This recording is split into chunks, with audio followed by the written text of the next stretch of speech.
They made me scrub the floors as guests arrived for my anniversary party. You're lucky we let you stay, his mother whispered, stepping over me in heels I once owned. I stayed silent, smiling as I served dessert. By the time the candles were blown out, their smiles had faded. They just didn't know I planned every bite of this night. This spot right here is still dirty. Do you see it, Courtney? Right where everyone will walk in. I was already on my hands and knees, scrubbing our marble entryway floor when the first guest's car pulled into the driveway. Not just any ordinary evening. My 5th wedding anniversary party. A celebration I wasn't allowed to attend as a guest in my own home. Margaret, my mother-in-law, hovered above me, pointing her manicured finger at an invisible smudge while wearing my Jimmy Choo heels.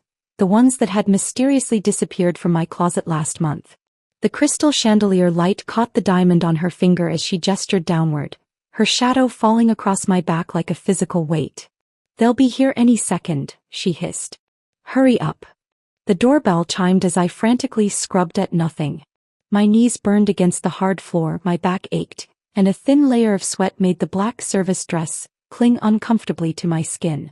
5 years ago, I'd been Courtney Baker, marketing executive with an MBA from Northwestern. Now I was on all fours at my own anniversary party. Courtney, are you still in bed? The caterers arrive at 9. Margaret didn't wait for an answer before barging in. Trevor's side of the bed was empty. He hadn't come home last night. I sat up, forcing a pleasant smile. Good morning, Margaret. I was just about to save it. She dropped a plastic caddy of cleaning supplies onto the duvet. The entryway marble needs attention. There are water spots on all the crystal glasses. And for heaven's sake, do something with your hair before people arrive. My hand instinctively reached up to smooth my sleep-tousled brown waves. I'd once been told they were my best feature. Back when compliments were still part of my daily existence. I thought maybe I'd wear the blue dress tonight, I ventured cautiously. Since it's our anniversary celebration. Margaret's eyebrow arched so high it nearly disappeared into her salon-fresh bangs. That's sweet, dear.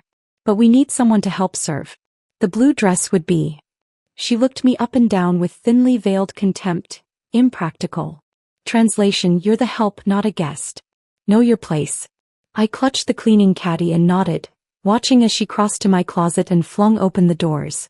Her manicured fingers pushed aside the few nice pieces I still owned, landing on a plain black sheath dress I'd worn to a funeral last year. This will do. Understated. Appropriate. She pulled it out and laid it across the foot of the bed. Oh, and I've asked Melissa to do the seating arrangements. She has such a good eye for these things. Melissa?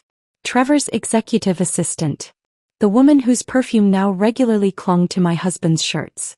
The woman whose text messages lit up his phone at all hours. I swallowed hard. I already did the seating chart last week. Margaret waved her hand dismissively. Yes, well, some of Trevor's business associates confirmed late yesterday. Melissa knows who needs to sit where. She glanced at her diamond-encrusted watch. I need to get my hair done. The floors, Courtney. Don't forget the floors. After she left, I sat motionless on the edge of the bed. 5 years ago, I'd been Courtney Baker, marketing executive with an MBA from Northwestern. Now I was, what? The inconvenient wife. The domestic help. The embarrassment to be hidden away during important social functions. I picked up the plastic cleaning caddy. Inside was a scrub brush that had seen better days, generic cleaning spray and a roll of paper towels.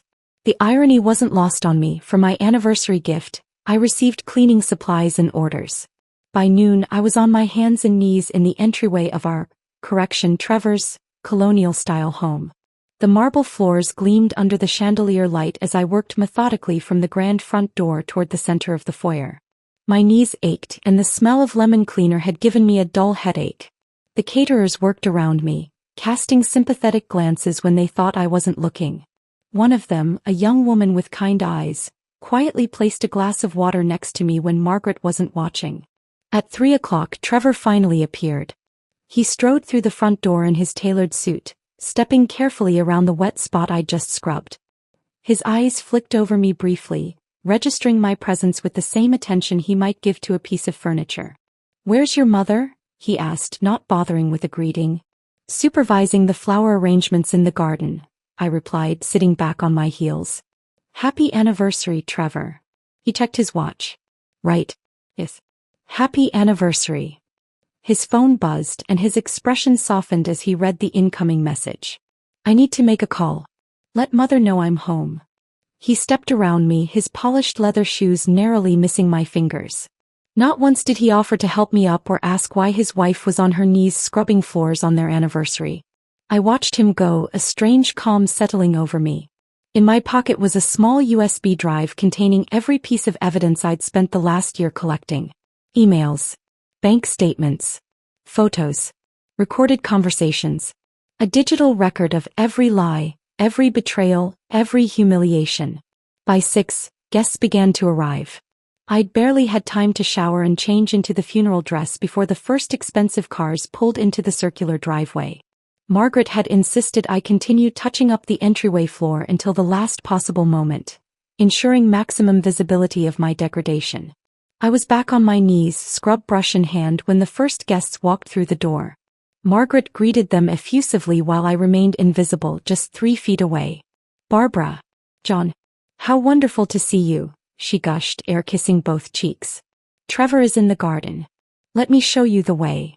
As they moved past me, I kept my head down, focusing on a non-existent spot on the already immaculate marble. More guests arrived and more footsteps walked around me, careful not to acknowledge the woman scrubbing the floor at her own anniversary party. Then came the moment that crystallized everything. Margaret returned to the foyer with Trevor's business partner and his wife. I was still on my knees, now rubbing uselessly at the floor. Don't mind her, Margaret said with a dismissive wave in my direction. Courtney's just finishing up. I looked up then, making brief eye contact with Margaret. Something in my gaze must have unsettled her because she quickly looked away. She took a deliberate step toward me, her heel, my former Jimmy Choo that had mysteriously disappeared from my closet last month, landing inches from my hand. Leaning down slightly, she whispered, "You're lucky we still let you stay," before continuing her hostess duties. 5 years of accumulated rage threatened to explode in that moment. But I thought of the USB drive in my pocket, of the projector I'd personally set up in the dining room earlier that day, disguised as part of the anniversary tribute to our marriage, of the carefully timed slideshow set to begin during dessert. I stood slowly, brushed off my knees, and carried the cleaning supplies to the kitchen. In the staff bathroom, I changed into the serving uniform Margaret had left out for me, a black skirt and white blouse that might as well have been labeled invisible. Looking in the mirror, I straightened my shoulders and practiced my smile. Not the real one I'd lost years ago, but the serene, knowing smile of someone with a secret. Tonight, I would serve drinks, pass hors d'oeuvres, and endure one final evening of humiliation. But by the time they blew out the candles on that anniversary cake, everything would change. They just didn't know I had planned every bite of this night. Margaret floated to the door, transformed instantly from drill sergeant to gracious hostess. I remained on my knees, invisible, as she welcomed the Andersons, Trevor's most important clients. Her voice dripped with honey as she ushered them past me, carefully steering their attention away from the woman scrubbing the floor. "Such a lovely evening for a celebration," she cooed, her hand brushing across the pearl necklace at her throat. The same necklace I'd seen in a donation receipt from her children's charity foundation last month. That necklace was the first thread that started to unravel everything. It had been a Tuesday in March when I discovered it. Working late at the Callahan financial offices, I was filing quarterly reports for Margaret's pet project, the Callahan Children's Future Foundation. She'd started it 3 years ago, supposedly to build orphanages in developing countries. The photos of smiling children adorned our office walls, and her fundraising galas raised hundreds of thousands from Boston's elite. I'd been organizing donation receipts when I noticed something odd. A $12,000 item from Bergdorf's categorized as administrative expenses. Curiosity made me dig deeper. The receipt showed a South Sea pearl necklace with diamond clasp. 2 weeks later, Margaret wore it to a company dinner. One receipt became 2, then 10. A Hermes handbag labeled as office supplies.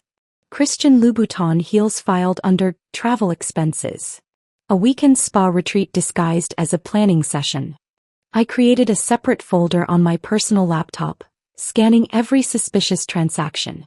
By June, I documented over $200,000 in misappropriated funds. Money donated for children that had instead funded Margaret's wardrobe and lifestyle. The Andersons disappeared into the living room and I moved to a new section of floor, continuing my pointless scrubbing. My knees throbbed, but beneath the pain burned something stronger: purpose. In the pocket of my apron lay a small black USB drive containing every transaction, every fraud, every lie. Trevor appeared at the top of the stairs, looking annoyingly handsome in his tailored suit. His eyes slid past me as if I were part of the furniture. The invisible wife, the inconvenient accessory he'd acquired before his career took off. He hadn't always been this way. During our first year of marriage, we'd been partners. I'd helped build his client portfolio, stayed up late strategizing, celebrated each success. Then his mother moved to town after his father died and everything changed. I became less in my own home with each passing month. My opinions discounted, my presence minimized. The lipstick stain was what finally opened my eyes. A smudge of coral red on his white collar, a shade I'd never worn. I found it doing laundry after one of his late meetings 6 months ago. When confronted, he dismissed it as marker from a presentation board. I might have believed him if I hadn't found the receipt in his jacket the next day. Dinner for 2 at Maison Laurent, the most romantic restaurant in the city. The receipt was time-stamped 10:30 p.m., with an elegant looping signature: Melissa Weber, his executive assistant. From that moment I began paying closer attention. Melissa's texts coming through at midnight. Lunch meetings that stretched to 3 hours. Hotel charges on the company card when he claimed to be at conferences. The affair hurt, but the conspiracy was worse. It was during one of my late nights at the office that I discovered the emails. Trevor had forgotten to log out of his computer, and a message from Melissa caught my eye. "What are we going to do about Courtney?" I shouldn't have read more. But I did. "She's becoming a liability to the company image," Trevor had written. "Mother says we need someone more polished, more connected for the expansion plans." Melissa's response: "The board meeting next month is perfect timing. We can announce the restructuring and her position elimination together. She'll never know it was planned." They were going to fire me from the company I'd helped build, the one thing I still had that was mine. The realization struck like physical pain. I wasn't just unwanted as a wife. I was being systematically erased.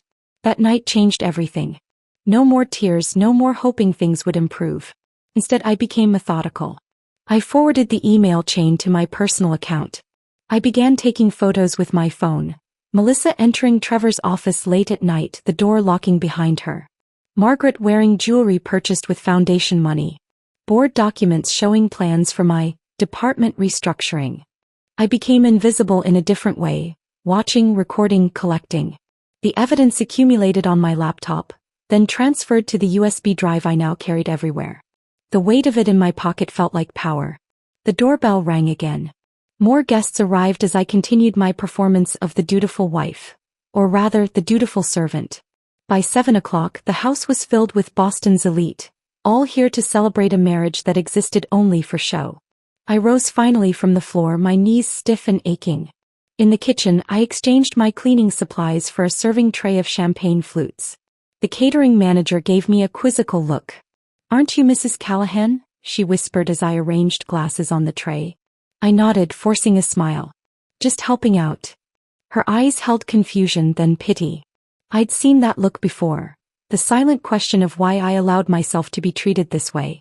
She didn't understand that sometimes you need to bend completely before you can stand up straight again. I moved through the crowd, offering champagne while collecting snippets of conversation. Margaret was by the fireplace, showing off architectural plans for the next orphanage to potential donors. Trevor stood in a corner with Melissa, their bodies angled toward each other in the intimate way of lovers who think they're being discreet. His hand brushed hers as she passed him a folder. "The final numbers look excellent," he said, loud enough for nearby guests to hear. Then softer, "You look beautiful tonight."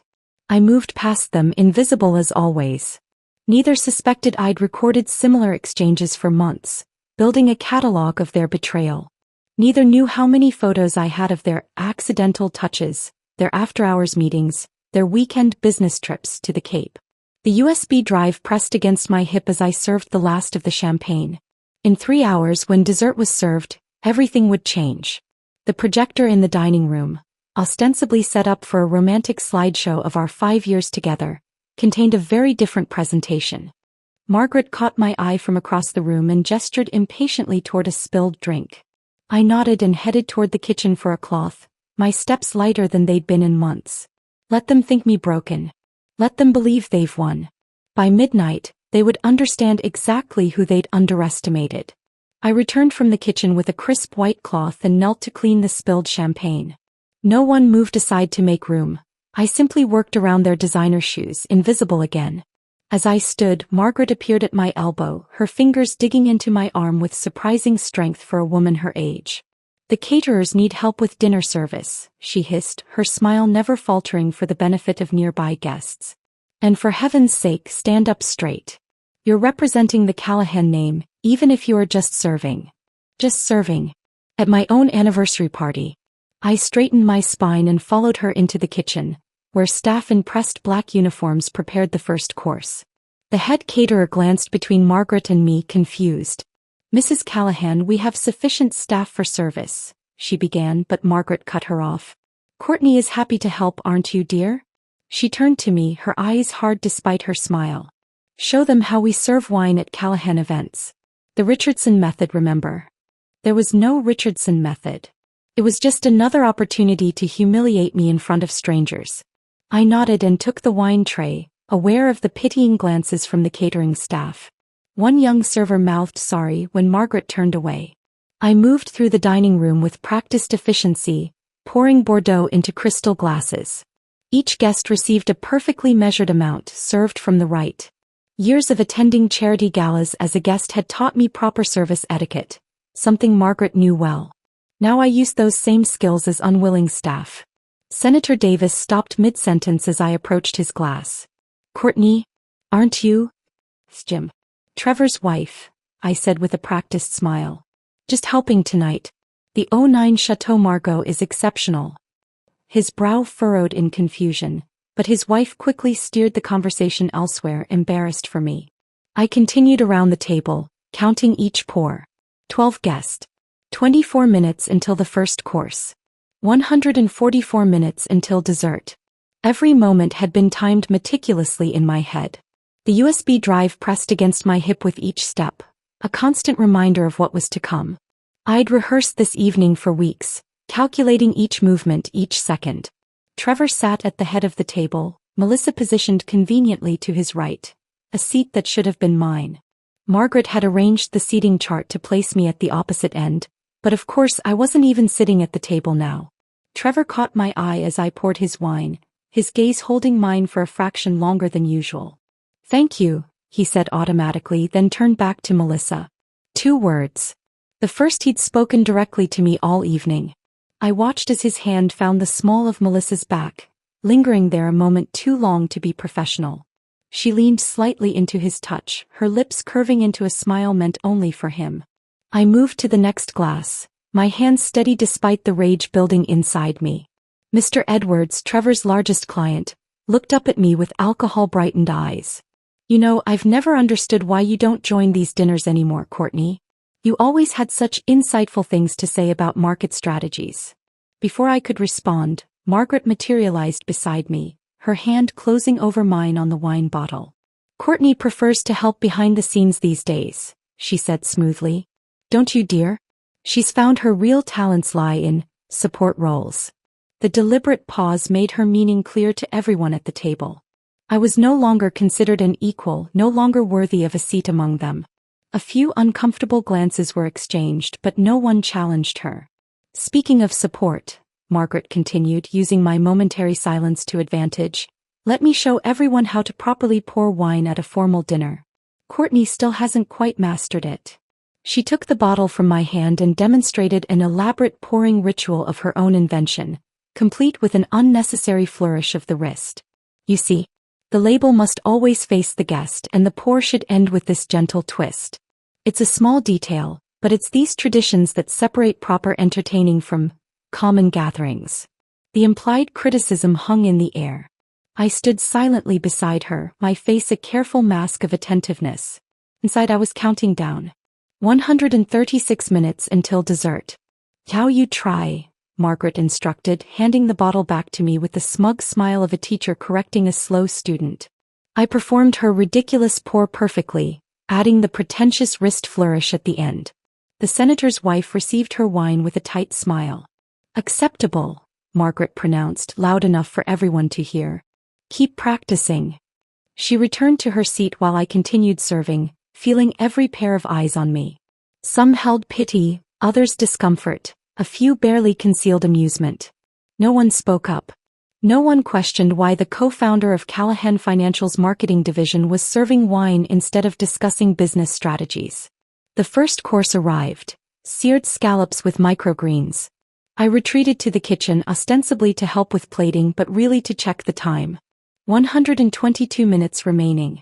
In the kitchen's relative privacy, I allowed myself a moment to breathe. The catering manager approached, concern evident in her expression. "Is everything all right, Mrs. Callahan? We really don't need additional service help." I straightened my shoulders and adjusted my apron. "Everything is proceeding exactly as it should." She seemed unconvinced but nodded and returned to her staff. I used the moment alone to verify the USB drive was secure in my pocket. The weight of it reassured me. A small device containing enough truth to destroy carefully constructed lies. When I returned to the dining room with the second wine selection, the conversation had turned to Margaret's foundation. She was describing the newest orphanage project with animated gestures, her hands showcasing the diamond tennis bracelet purchased with donation funds earmarked for clean water systems. "We've raised nearly $500,000 for the new building," she announced. "The architect's renderings are simply breathtaking." I poured wine for Mr. Pierce, who served on the foundation's board. His wife beamed at Margaret. "Your dedication to those poor children is inspiring, Margaret. I don't know how you find the time to manage it all." "It's my life's purpose," Margaret replied with practiced humility. "To know I'm making a difference for children who have nothing." The bracelet on her wrist caught the light as she raised her glass in a mock toast. $42,000 that would never build classrooms or buy medicine. I'd seen the invoice buried in the foundation's quarterly reports, categorized as consulting fees. Trevor's hand found Melissa's knee under the table as I approached to serve them. He didn't bother moving it, confident in my continued silence, my continued submission. 97 minutes until dessert. "The anniversary cake is magnificent," Melissa said to the table at large. "I selected it myself from Duchamp's. Wait until you all see it." She selected our anniversary cake. The final indignity might have broken me months ago. Now it only strengthened my resolve. I circled the table with mechanical precision, the practiced smile never leaving my face. Inside I was transforming, from invisible to inevitable, from victim to vindicator. The main course arrived, perfectly seared beef Wellington, Margaret's favorite for important guests. I helped serve each plate, then stood back against the wall, watching the performance of my marriage from the outside. Trevor proposing a toast to 5 wonderful years. Guests raising glasses to our future together. 53 minutes until dessert. The cake Melissa had selected. The projector I had programmed. The truth no one expected. My smile deepened, genuine for the first time that evening. Let them eat cake. They had no idea what I was about to serve. Now for the moment we've all been waiting for.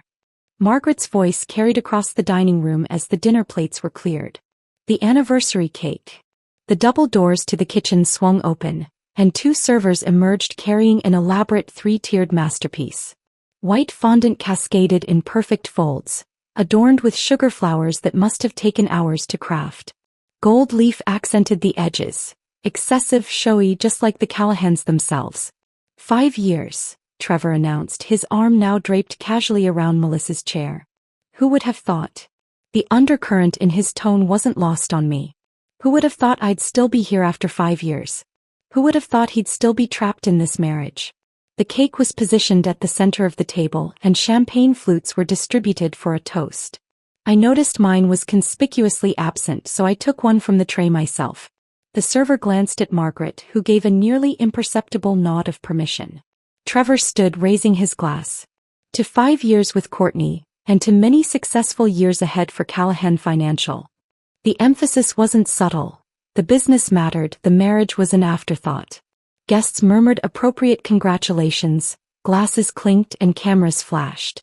A perfect moment for their perfect image. Margaret produced a silver cake knife, ornately engraved with the Callahan family crest. "Courtney dear, come cut your anniversary cake." My heart pounded against my ribs as I moved forward.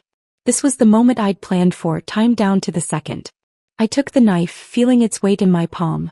5 years of accumulated rage and humiliation crystallized into perfect clarity. "Before we cut the cake," I said, my voice surprisingly steady, "I'd like to say a few words." Confusion flickered across Margaret's face. This wasn't part of her script. Trevor frowned, setting down his champagne. "Courtney, perhaps now isn't." "I insist," I said, still smiling. "It is my anniversary too, after all." The room fell silent. All eyes turned to me, the invisible wife suddenly visible. I raised my glass, the champagne catching the light. "To Trevor," I began, my voice carrying easily in the hushed room. "My husband of 5 years." Relief flashed across faces around the table. Just a harmless toast after all.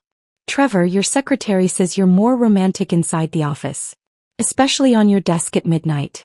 And in the conference room after hours." The silence turned razor sharp. Trevor's face drained of color. Melissa froze mid-sip, champagne threatening to spill from her lipstick-stained glass. "To Margaret," I continued before anyone could recover. "My mother-in-law who welcomed me so warmly into the family." Margaret's eyes narrowed, her hand clutching her pearl necklace. "Margaret, your loan officer called again. He's concerned about those unauthorized foundation transfers.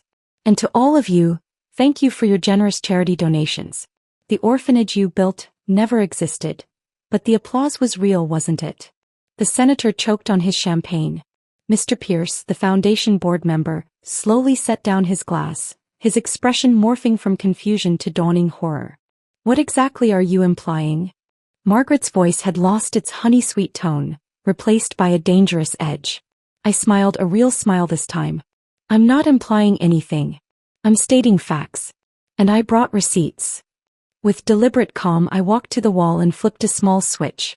The lights dimmed automatically and the projector I'd set up earlier hummed to life. A blue glow illuminated the shocked faces around the dining table as the screen descended from the ceiling.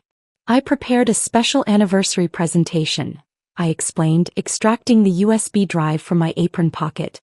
"A look back at our 5 years together." Trevor half rose from his chair. "Courtney, that's enough." "No, Trevor. For once, it isn't enough." I plugged the drive into the projector's port. "For once, it's just the beginning." The first image appeared on screen. A receipt from Maison Laurent showing dinner for two, timestamped 10:30 p.m. on a night Trevor had claimed to be at a business conference. Melissa's looping signature was clearly visible at the bottom.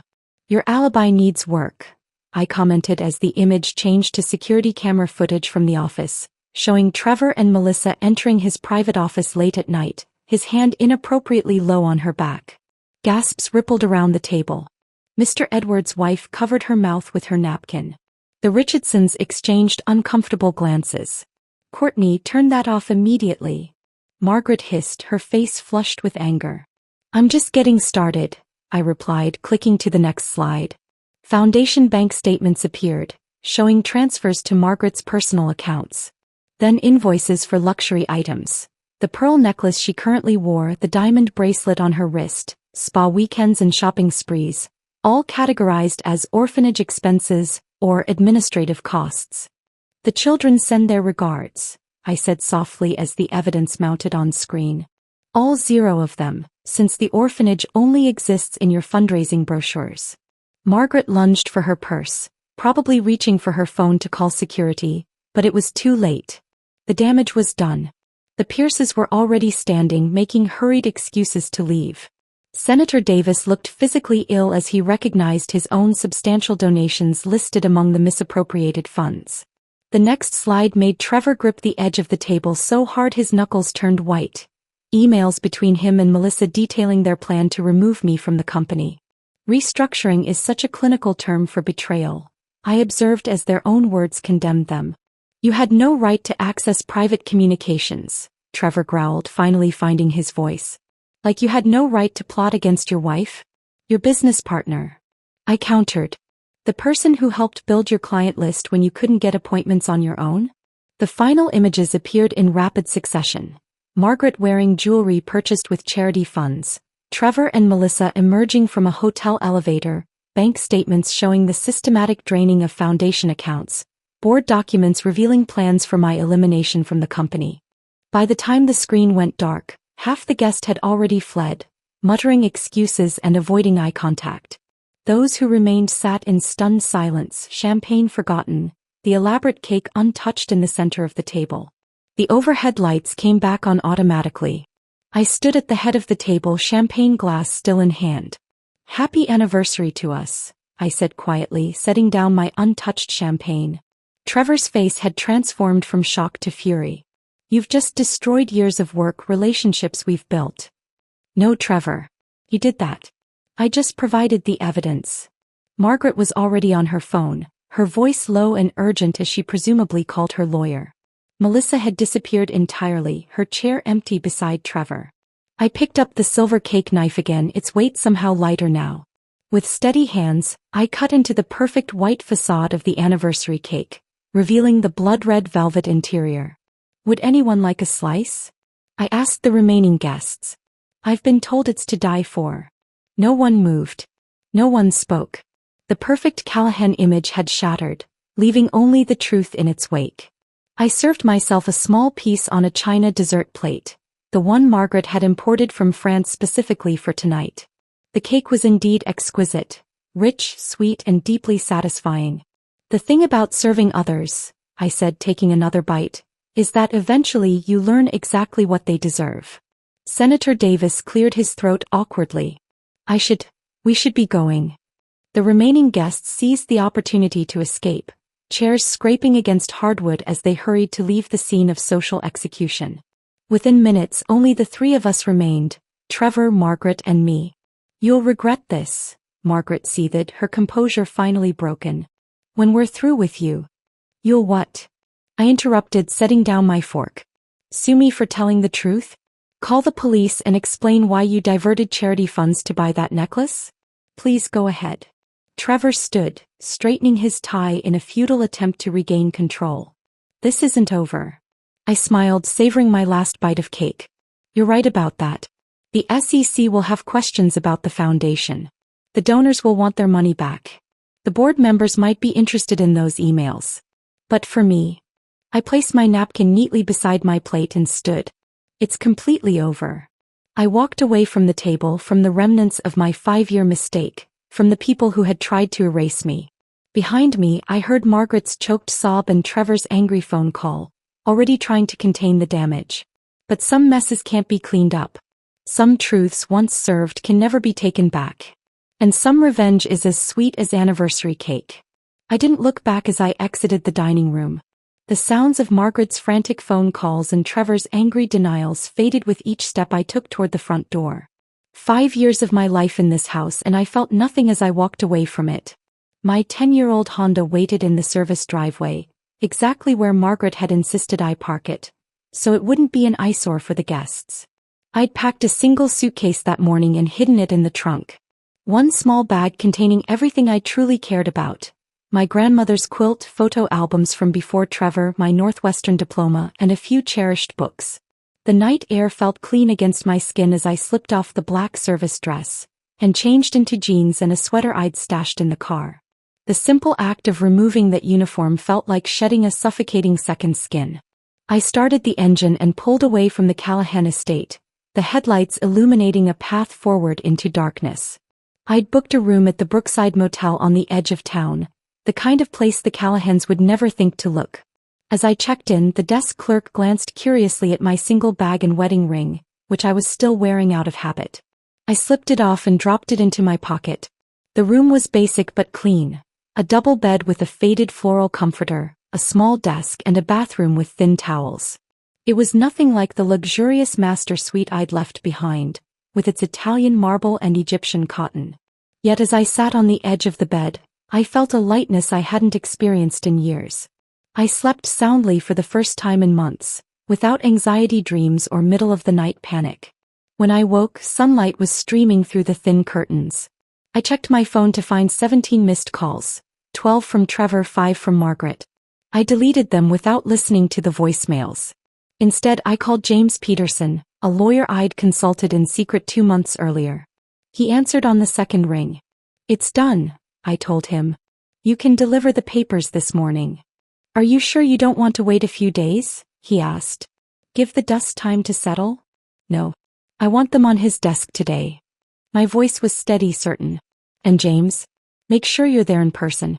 I want you to see his face." After showering, I drove to a small cafe across town where no one would recognize me. The morning news played on a television mounted in the corner. I wasn't expecting to see Trevor's face on the screen so soon, but there he was, looking considerably less polished than usual as reporters shouted questions about foundation irregularities.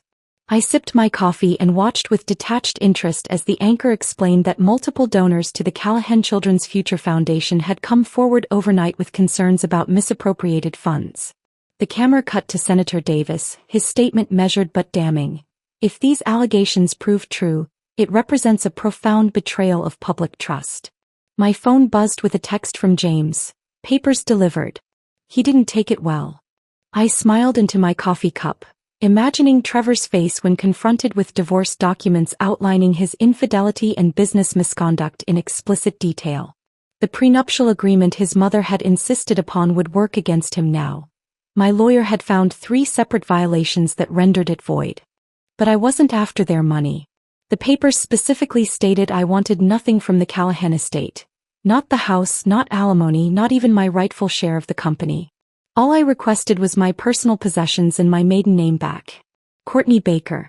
The woman I'd been before. By afternoon, the story had exploded across local media. I watched from the anonymity of a bookstore cafe as Margaret's face appeared on the screen, her expression tight with fury as she pushed past reporters outside the Callahan financial offices. The ticker at the bottom of the screen read, "Foundation board members resign amid fraud allegations." My phone rang again, Melissa this time. I answered out of curiosity. "What do you want?" My voice was calm, almost friendly. "Courtney, please." She sounded like she'd been crying. "You have to tell them I didn't know about the foundation money. I had nothing to do with that part. But you did have something to do with the plan to push me out of the company. And with my husband, of course." Her breath hitched. "They're saying I could be implicated in the financial fraud. I could lose my license." "That sounds like a personal problem, Melissa." "Please," she begged. "I have student loans. I can't afford legal troubles." I considered her request for a moment. "Send me the emails from Trevor where he first suggested the affair. All of them. And the complete plan for removing me from the company." "Why would you?" "Insurance." I cut her off. "Send them by 5 and I'll tell Peterson you were manipulated. After 5 you're on your own." I ended the call and returned to my tea, feeling neither victory nor vindication, just a strange, peaceful clarity. By 5:15 Melissa's email arrived with all the evidence I'd requested.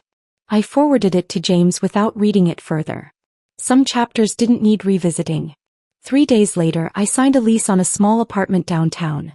Nothing fancy, just a 1-bedroom with good natural light and a small balcony where I could place the herb garden I'd always wanted but Margaret had deemed too rustic for the Callahan image.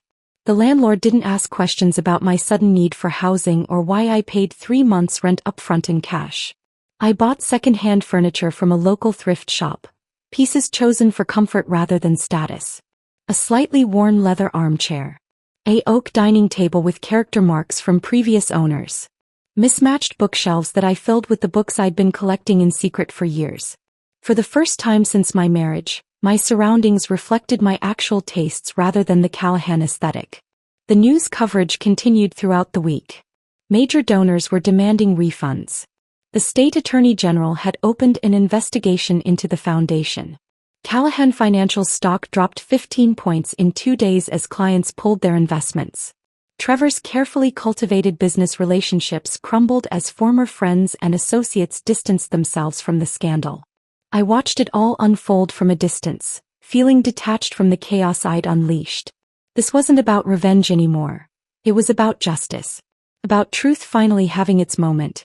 A week after the anniversary party, I registered for fall classes at Boston University's business school.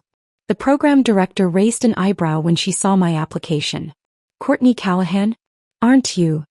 Baker, I corrected gently. Courtney Baker. She nodded, understanding in her eyes. Well, Ms. Baker, with your experience and recommendations, I think you'll be an excellent addition to our entrepreneurship program. I found work at a small marketing firm owned by a woman who'd once interviewed for a position at Callahan Financial. She remembered how I'd treated her with respect when Margaret had been dismissive. I always wondered why someone like you stayed with them, she said as she offered me a senior consultant position. I didn't explain that sometimes you have to lose yourself completely before you can find your way back. Some journeys aren't easily understood from the outside. 1 month after my anniversary party, I visited the Attorney General's office to provide formal testimony about the Foundation's financial irregularities. The evidence I'd collected resulted in criminal charges against Margaret and a complete dissolution of the charity. Trevor avoided prosecution only by agreeing to repay all misappropriated funds, a financial blow that forced him to sell the house and liquidate his personal assets. I didn't attend any of the hearings or follow the media coverage. I was too busy rebuilding my life. A simpler life but authentically mine. On quiet evenings, I sometimes sat on my small balcony with a glass of wine. Not the expensive Bordeaux the Callahans served, but a local blend I genuinely enjoyed. Below, the city hummed with activity, people coming and going, living their honest lives. I'd watch them and feel a sense of connection I'd never experienced in the isolated grandeur of the Callahan estate. They'd taken everything from me, my career, my confidence, my identity. But in losing those things, I'd gained something far more valuable: myself. The divorce was finalized exactly 3 months after our anniversary. I marked the occasion by donating my wedding ring to a women's shelter. The shelter director asked if I wanted a tax receipt for the donation. No, I said, smiling as I placed the platinum band in her palm. I already have everything I need. If this story of sweet revenge had you on the edge of your seat, smash that like button right now. My favorite part was when Courtney served that anniversary cake after exposing all their lies with actual receipts. What was your favorite moment? Was it Margaret stepping over Courtney in stolen heels? Trevor's face when the projector revealed his affair? Or Melissa's empty chair after she disappeared during the big reveal? Drop it in the comments below. Don't miss more thrilling stories like this. Subscribe and hit that notification bell so you never miss an upload. My fiancé secretly changed our marriage contract to take everything I own, so I changed the bride and left him standing at the altar, with someone from his past who had a contract of his own. My hands gripped the edge of the desk as I forced myself to breathe. My pulse hammered in my ears, drowning out the quiet hum of the city outside. I read the contract again, each word slicing through the illusion I had built around Liam. This wasn't a mistake. It wasn't a misunderstanding. Liam had deliberately altered our agreement, ensuring that if our marriage ended, everything I owned would be his. Not just our shared assets but my own wealth, my inheritance, my business shares. Everything I had worked for. Before we dive in, I want to take a moment to thank each of you for being part of this incredible journey. If you love stories of justice, resilience, and unexpected twists, consider subscribing. It's completely free and helps us bring more stories like this to life. Now let's begin. I felt the weight of betrayal settle in my chest, heavy and suffocating. How long had he planned this? From the very beginning? Had every whispered "I love you," every promise of forever, been carefully designed to lead me here? I tried to think logically, to piece together how this had happened. I had signed the marriage contract without a second thought, trusting him completely. He had reassured me, smiled at me, kissed my forehead like I was a child who didn't need to worry about grown-up matters. You don't have to read through it, love. It's just standard legal work. And I had believed him. I clenched my fists, anger and humiliation swirling inside me. I had been blind. I might have accepted the betrayal, might have let heartbreak consume me, if it had only been about me. But it wasn't. Because then I saw her name. Charlotte Grant. My stomach twisted as I scrolled through the file, my breath catching at the words prior marital commitments. Liam's first wife. The woman he had never spoken about in detail. The woman whose existence had been carefully erased from his life. And then, beneath her name, a legal note that made my blood turn to ice. Marital status. Legally unresolved. Not divorced. Not separated. Legally unresolved. The room spun for a second and I gripped the edge of the desk, my knuckles white. Liam wasn't just trying to take everything I owned, he had never even ended his last marriage. I forced myself to read on, my vision blurring with sheer disbelief. Charlotte Grant had once been a rising figure in the business world, much like myself. She had inherited part of her family's wealth, invested in multiple ventures, and according to the articles I found online, had been poised to take over a multimillion-dollar company. Until she wasn't. Her name had vanished from the business world almost overnight. No statements, no legal battles, no explanation. Just gone. Liam had done this before. And if I hadn't found these documents, he would have done it again. I took a shaky breath, forcing my thoughts into order. I had two choices. I could confront him. I could scream, demand explanations, throw accusations at his feet and listen to his smooth, practiced lies. Or I could be smarter than him. I clicked out of the document, grabbed my phone and typed Charlotte Grant's name into a search bar. There were old photos, articles from years ago, her attending business conferences, shaking hands with executives. A poised, sharp-eyed woman with dark auburn hair and a confident smile. But no recent traces. Until I checked the legal records. A case buried beneath layers of bureaucratic jargon. Financial disputes. Property transfers. A name Liam hadn't managed to erase. I took a slow breath, then dialed the number. 1 ring. 2. 3. Then finally a voice. Oh, wary. Who is this? I hesitated for half a second. Then with steady resolve I answered. My name is Lydia. I think we have something in common. His name is Liam. The silence stretched, thick and charged. Then a quiet exhale. Where do you want to meet? I set the phone down, my heart pounding. This wasn't just about me anymore. Liam had made the mistake of thinking I was just another woman he could control, manipulate, and discard. He was about to learn how wrong he was. I sat in my car outside the small cafe, my fingers drumming against the steering wheel. A warm breeze rustled through the street, carrying the scent of fresh coffee and baked bread. People passed by, unaware of the storm brewing beneath my calm exterior. Charlotte Grant. I had spent the night combing through every bit of information I could find on her. She had been a powerhouse in her industry, a woman who had commanded boardrooms with sharp intellect and relentless ambition. And then she had vanished, her legacy reduced to whispers and unanswered questions. Now she was about to walk through the doors of this cafe. I checked my phone for the third time in as many minutes. No messages. No last-minute cancellations. He was coming. A black sedan pulled up across the street, sleek and inconspicuous. My heart pounded as the driver's door opened and a woman stepped out. She was tall, striking, with auburn hair that fell in loose waves over her shoulders. A pair of dark sunglasses shielded her eyes, but I could feel the weight of her gaze as she crossed the street with effortless poise. I swallowed the lump in my throat and slid out of my car. She reached me before I could say a word. Lydia. Her voice was steady, measured, but there was a hint of something beneath it. Something wary. I nodded. Charlotte. We stood there for a moment, sizing each other up. It was an odd feeling, meeting a woman who should have been a stranger but felt anything but. She was the past. I was the present. And yet somehow we had both been cast in the same role. I motioned toward the cafe. Shall we? She hesitated before giving a slight nod. We walked inside, the scent of espresso wrapping around us. The cafe was nearly empty, the lunch rush long gone. A waitress glanced up, ready to take our order, but we waved her off. We sat by the window, the city stretching beyond the glass like an indifferent witness to what was about to unfold. Charlotte removed her sunglasses and placed them on the table. Her eyes were sharp, unreadable. Tell me everything. I inhaled deeply, then started. I told her about Liam. About how we met, how perfect it all seemed.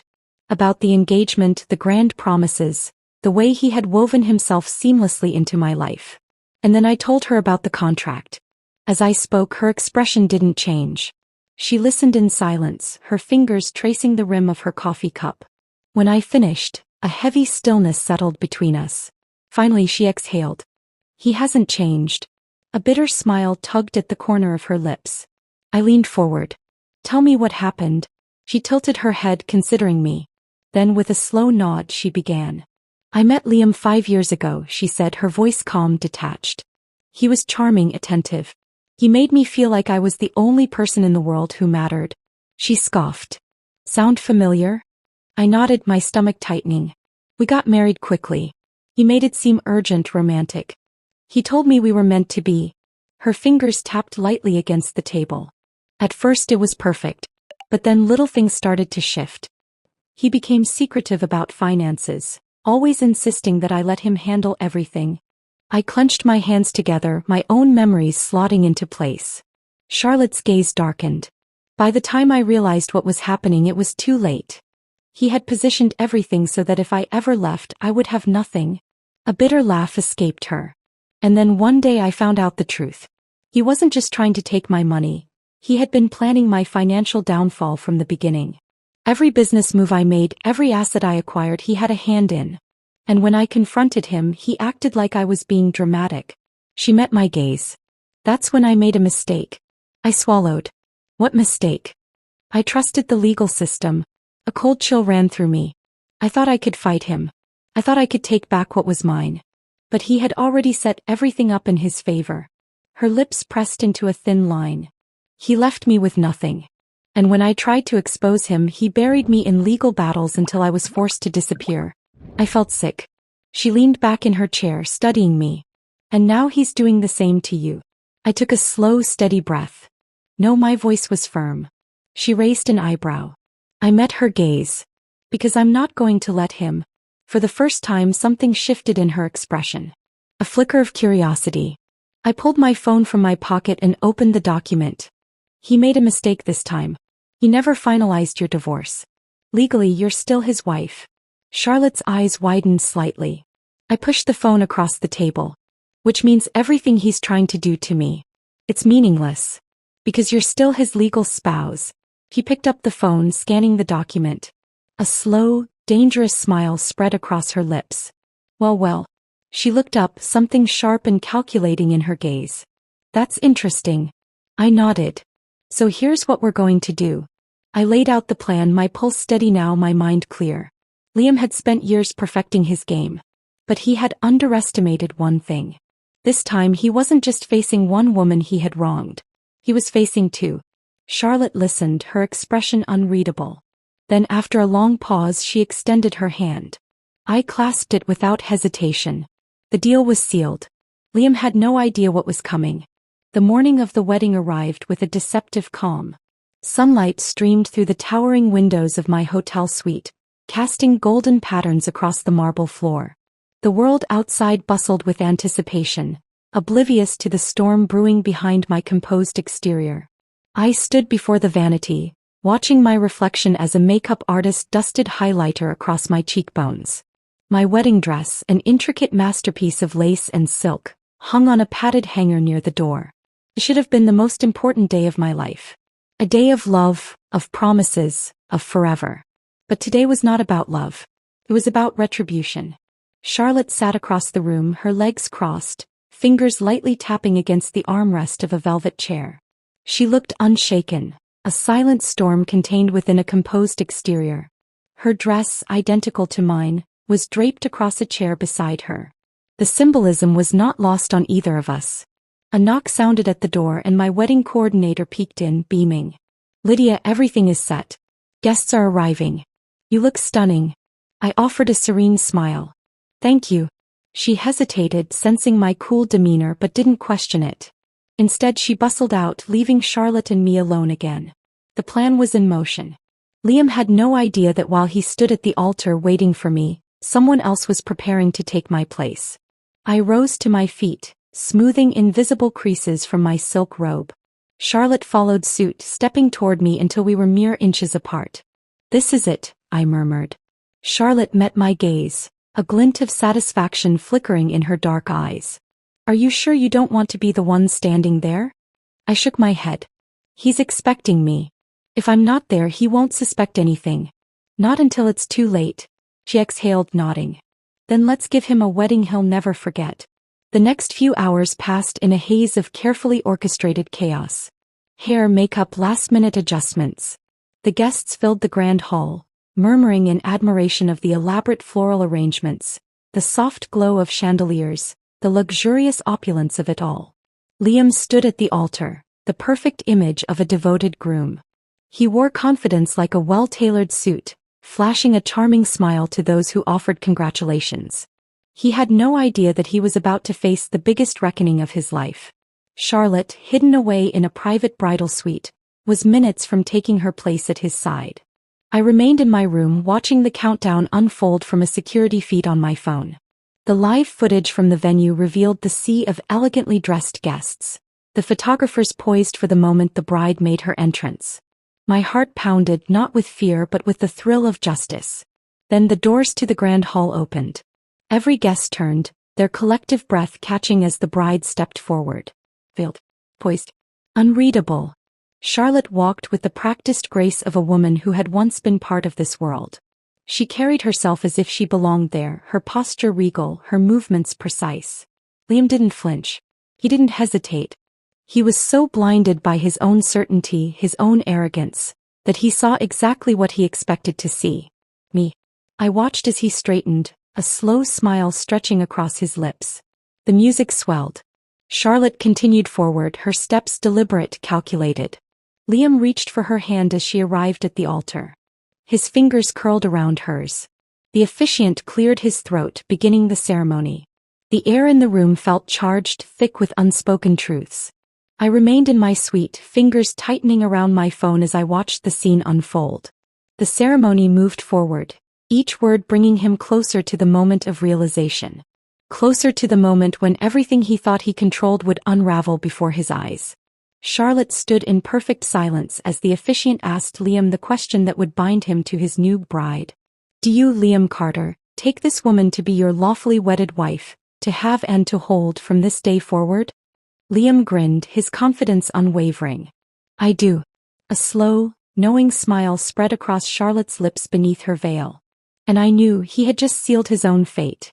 The words hung in the air like a heavy weight pressing down on the grand hall. I do. Liam's voice carried confidence, his tone steady, assured. He was a man who believed he had won, who thought he had just secured his future with the wealth and power he had always chased. He had no idea what was about to happen. The officiant turned to the bride, still veiled, still silent. A moment of pause stretched, just enough to make the guests lean forward, anticipation buzzing through the air. Then Charlotte's voice, calm and unwavering, rang out. I do. I watched from the screen in my private suite, my fingers clenched into my palms. The cameras flashed, guests sighing at the beauty of the moment, completely oblivious to the reckoning that was about to unfold. The officiant smiled, lifting his hand toward Charlotte. You may now lift the veil and kiss your bride. Liam turned, his hands reaching out with an easy grace, his fingers curling under the delicate fabric. He had no hesitation, no inkling that his world was seconds away from imploding. And then he lifted it. A sharp, collective gasp rippled through the crowd. Liam's confident expression froze.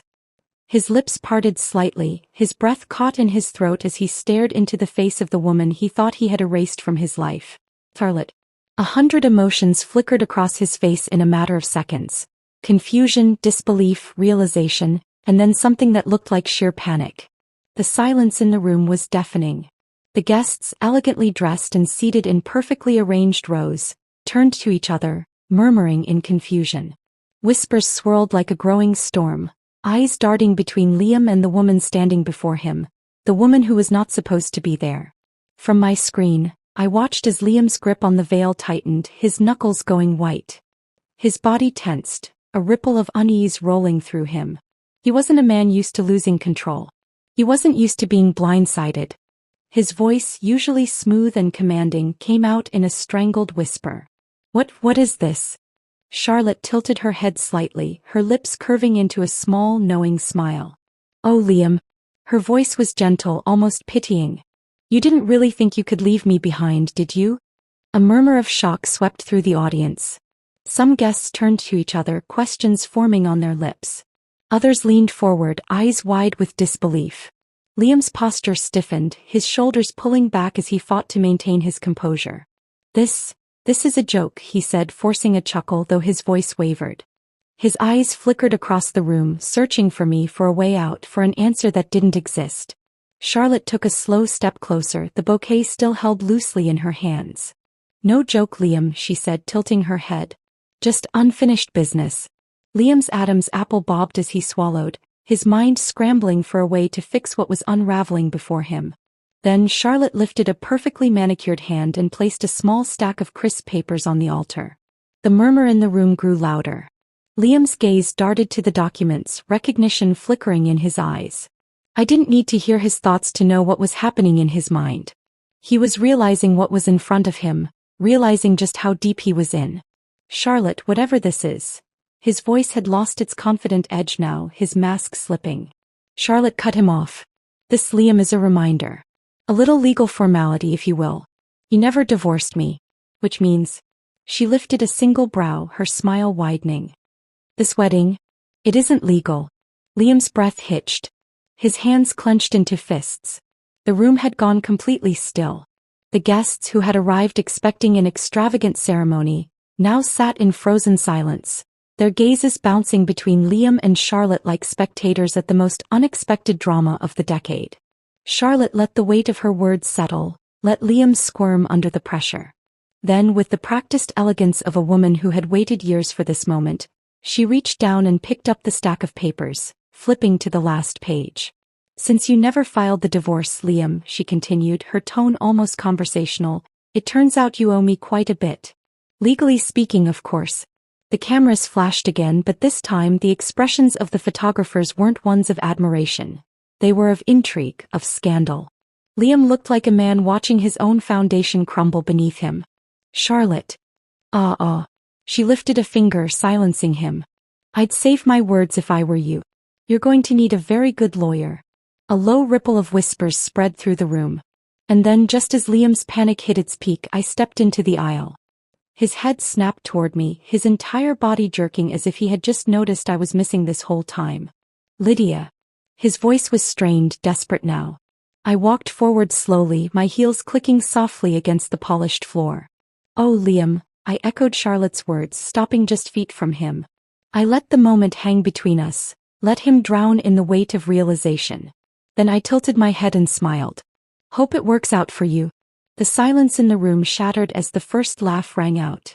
A sharp, disbelieving chuckle from one of the guests, followed by another, then another. The tension cracked, splintering into murmurs, hushed voices, scandalized whispers. Liam stood motionless, his hands shaking slightly, his entire carefully built world crumbling around him. He had spent years controlling narratives, manipulating situations, ensuring that he always came out on top. But today, for the first time in his life, he had lost. Liam's face had lost its color entirely. His hands twitched at his sides, his once carefully poised confidence now cracked beyond repair. His gaze darted between me and Charlotte, as if searching for some last-minute escape, a loophole in this disaster that he hadn't foreseen. There was none. The murmurs in the grand hall had shifted from confusion to scandal. Guests whispered behind raised hands, phones discreetly lifted to capture the moment, their screens flashing as they recorded every second of his downfall. Liam opened his mouth, desperate to reclaim control. This is ridiculous. Whatever game you two think you're playing. Charlotte cut him off, her expression calm, almost amused. She lifted the stack of legal documents from the altar and gave them a little flick, straightening the pages with deliberate ease. Oh, Liam. This isn't a game. This is just closure. She turned, holding the papers up for all to see. The embossed seal of the court glinted under the chandelier light, undeniable and absolute. For those of you wondering, Charlotte addressed the audience now, her voice carrying easily across the hushed room. Liam here never quite managed to finalize his first marriage. Meaning this wedding? Legally invalid. Gasps rippled through the crowd. Someone at the back let out an incredulous laugh. Liam's jaw clenched. His hands curled into fists, his breathing uneven now. Charlotte, we can talk about this. Whatever you want. What I want. Charlotte's laugh was light, but her eyes were steely. I already have what I want, Liam. Justice. She stepped closer, lowering her voice so only he could hear. You should have been more careful. You forgot something. You never actually divorced me. And that means legally I still have rights to your assets. Liam's lips parted slightly, his pupils blown wide as reality slammed into him like a freight train. No, he whispered. Charlotte simply smiled. Yes. The officiant, still standing awkwardly at the altar, cleared his throat. Does this mean we stop the ceremony? A man from the second row let out a loud, wheezing laugh, and just like that, the tension in the room broke. Conversations erupted all around us, some guests whispering in hushed tones, others gleefully recording the greatest wedding scandal they had ever witnessed. Liam turned to me now, his last shred of hope hanging by a thread. "Lydia," he said, his voice raw. "You don't have to do this. We can fix this. Whatever you think." "Oh no, Liam." I let out a soft chuckle, shaking my head. "I don't think anything." "I know. And you? You're out of moves." I took another step forward, just enough to lean in and lower my voice. "The contracts Charlotte has? Those aren't just for show. She's already filed to claim her share of what's rightfully hers. And since you were so focused on stealing from me, you never realized," I lifted my chin slightly, reveling in the moment, "that she was the only one who ever had the legal right to take everything from you." Liam staggered back as if the words had physically hit him. It was over. The legal documents were airtight.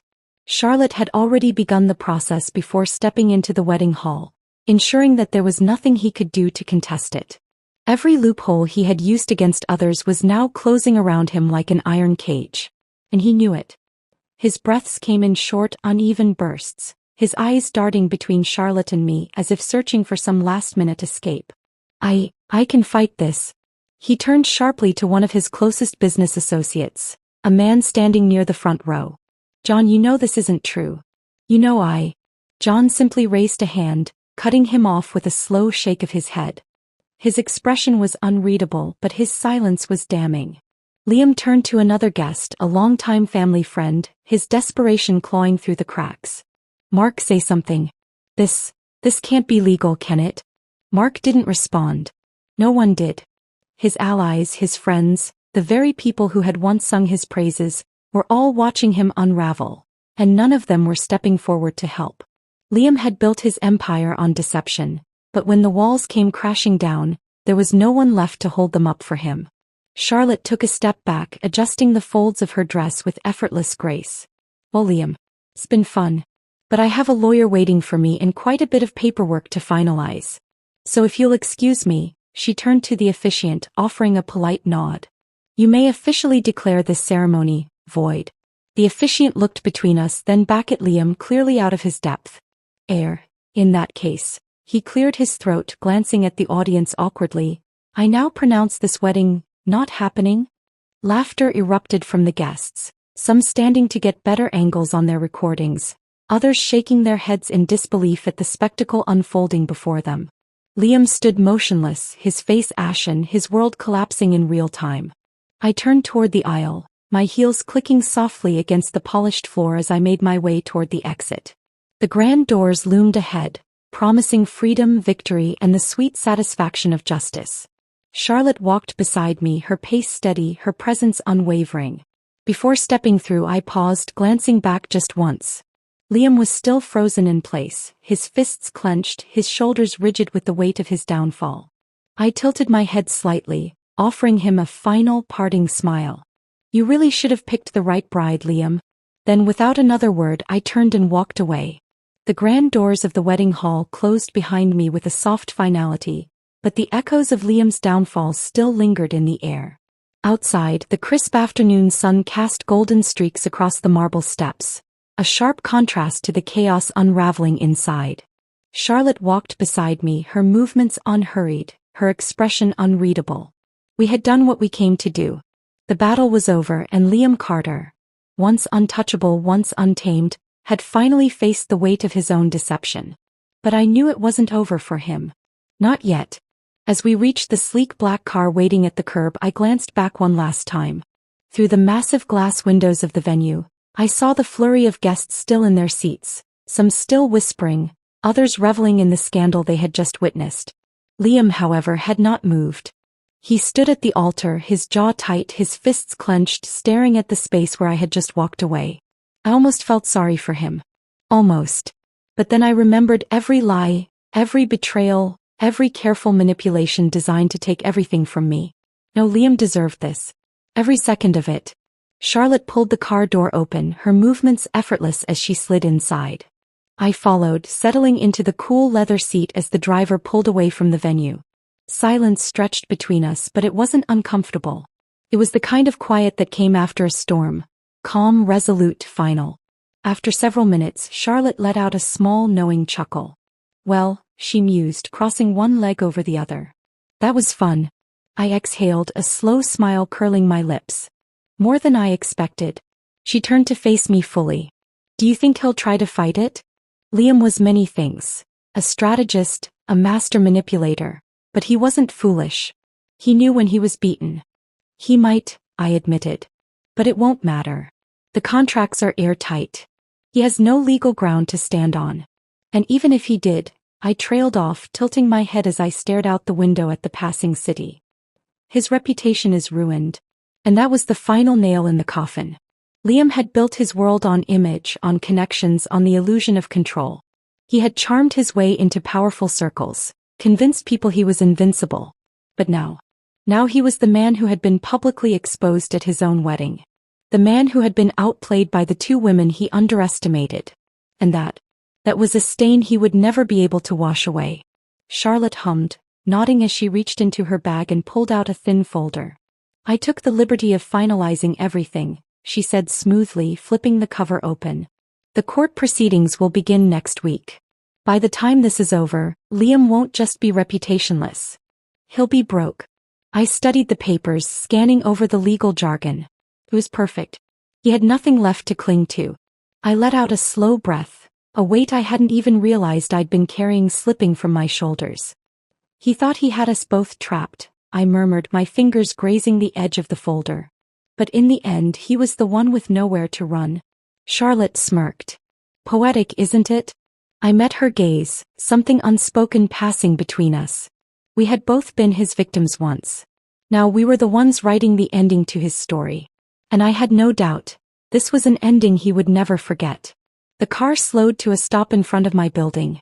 Charlotte leaned back, stretching her arms with a satisfied sigh. I'll handle the next steps, she said, her tone almost casual. You? I smiled, gripping the handle of the door.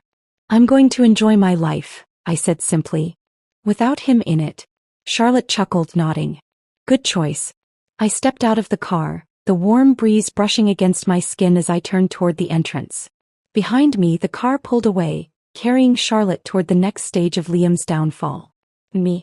I walked forward, toward my own future. Free.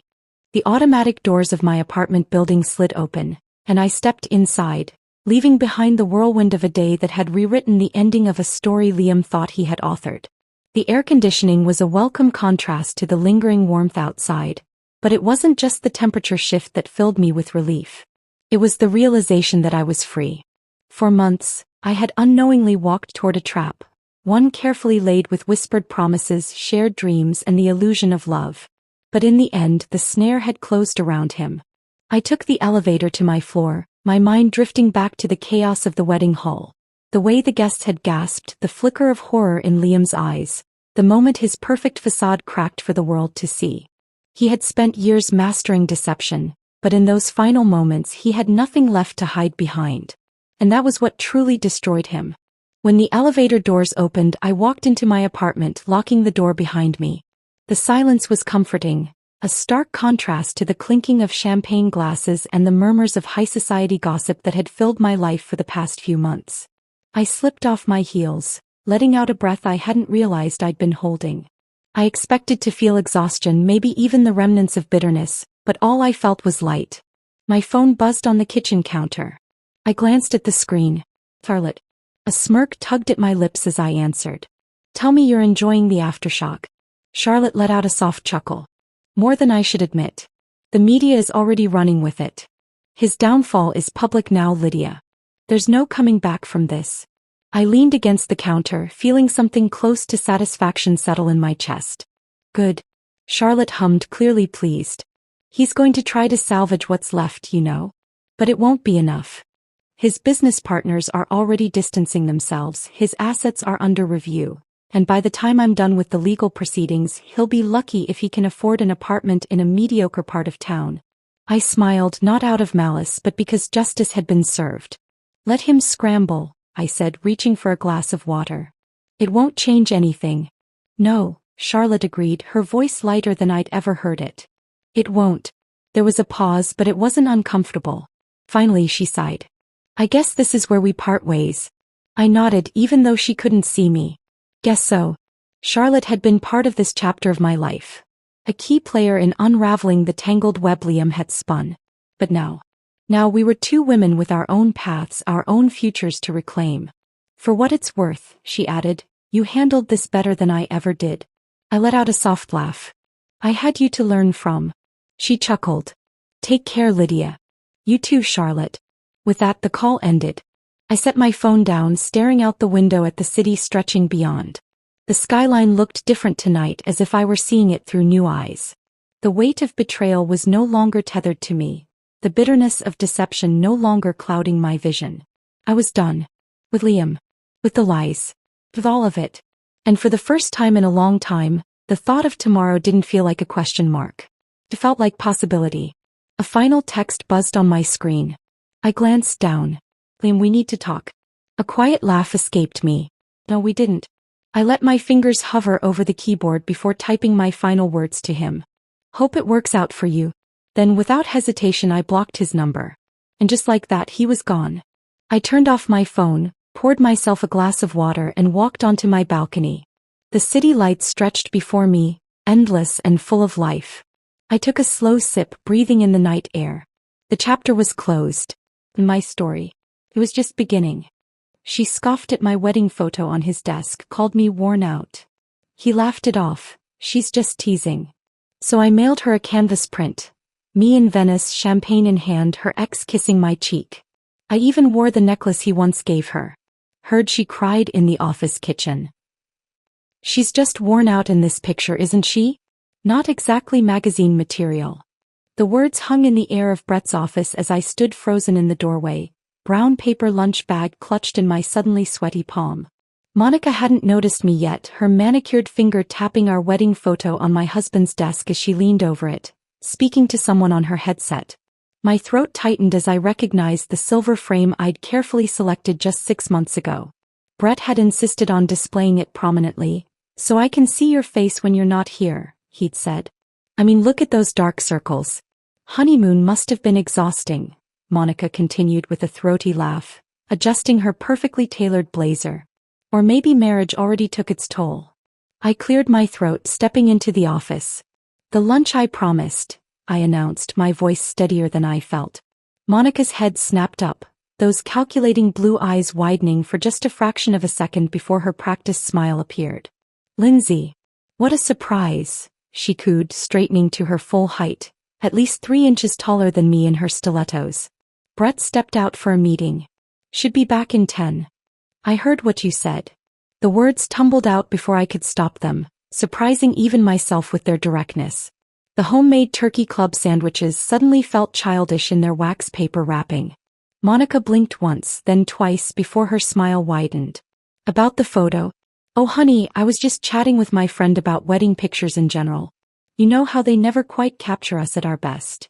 She didn't even have the decency to look embarrassed. I set the lunch bag on Brett's desk, carefully positioning it next to the silver frame. Our wedding day, me in my mother's restored lace gown, Brett looking handsome and nervous in his charcoal suit. I didn't look worn out. I looked happy.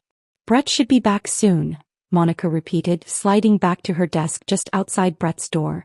I'll let him know you're here. I sank into Brett's leather chair, my fingertips tracing the edge of our photo. 6 months married after 3 years of dating. Brett's promotion to regional sales manager had come just 2 weeks after our honeymoon, bringing us to this sleek midtown office with its view of Manhattan and bringing Monica into our lives as his newly assigned executive assistant. Sweetheart. What a surprise. Brett's voice boomed as he entered, portfolio tucked under his arm. His smile was genuine, crinkling the corners of his eyes as he leaned down to kiss me. He smelled of coffee and that woodsy cologne I'd given him for Christmas. I brought lunch, I said, standing to accept his embrace. Over his shoulder I could see Monica watching us, her expression unreadable. And I heard your secretary commenting on our wedding photo. Brett's smile faltered slightly. What do you mean? She was talking about me looking worn out in our wedding picture. While you were gone. Brett glanced toward Monica, who was suddenly very interested in her computer screen, then back to me. His laugh was dismissive, a sound I'd never heard directed at me before. Oh, that's just Monica being Monica. She teases everyone. You should hear what she says about my presentation skills. He squeezed my shoulder. Don't take it personally. The casual brush-off stung worse than Monica's original comment. I pulled away slightly. It felt personal, Brett. Linz, she's just got a dry sense of humor. It's how she is with everyone around the office. Brett was already moving on, opening the lunch bag with appreciation. You made my favorite. And is that your special aioli? I nodded automatically, watching as he unwrapped the sandwich with childlike enthusiasm. Through the open door, I could see Monica glance our way, her perfectly shaped eyebrow arching slightly before she returned to her typing. Actually, I think I heard the Johnson file come in, Monica called out, rising from her desk with a folder in hand. She appeared in the doorway, knocking lightly on the already open door. Sorry to interrupt your lunch. Perfect timing, come in, Brett replied, gesturing her forward. Lindsay just brought these amazing sandwiches. There's plenty if you want one. My sandwich turned to sawdust in my mouth as Monica glided into the room, accepting Brett's offer with practiced grace. That's so thoughtful of you both, but I brought my salad today. Watching the carbs, you know. She patted her flat stomach with a wink. I watched as she handed Brett the folder, their fingers brushing slightly in the exchange. Something shifted in my chest, a tightening I couldn't quite identify. Oh, and Brett, don't forget the conference call at 2. I've prepared those projection slides you needed. The casual intimacy in her voice made my skin prickle. You're a lifesaver, Mon, Brett replied, using a nickname I'd never heard before. Seriously, Lindsay, I don't know what I'd do without her. She remembers everything. Everything except professional boundaries, apparently, I muttered under my breath. What was that? Brett asked, looking up from the folder. Nothing, I replied, forcing a smile.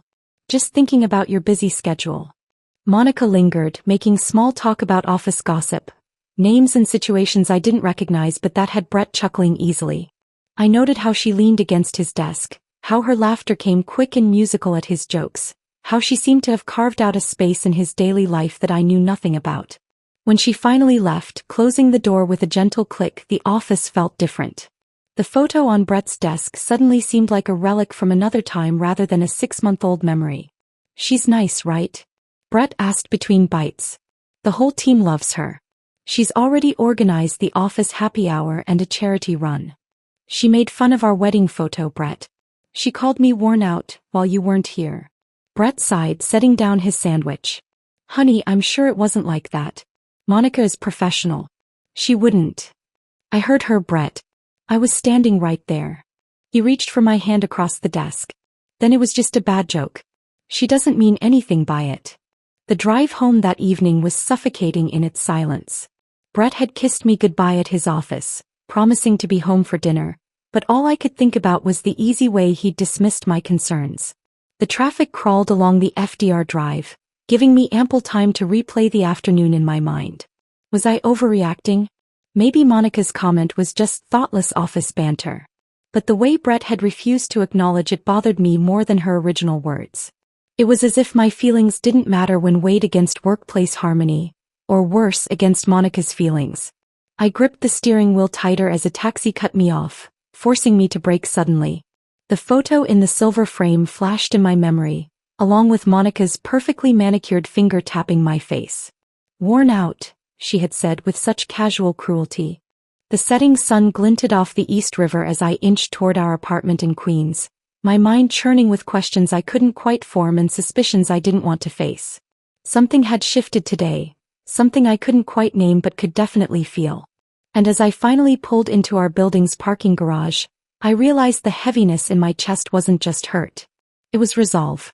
I entered our apartment with that strange new weight in my chest, tossing my keys into the ceramic bowl my mother had given us as a housewarming gift.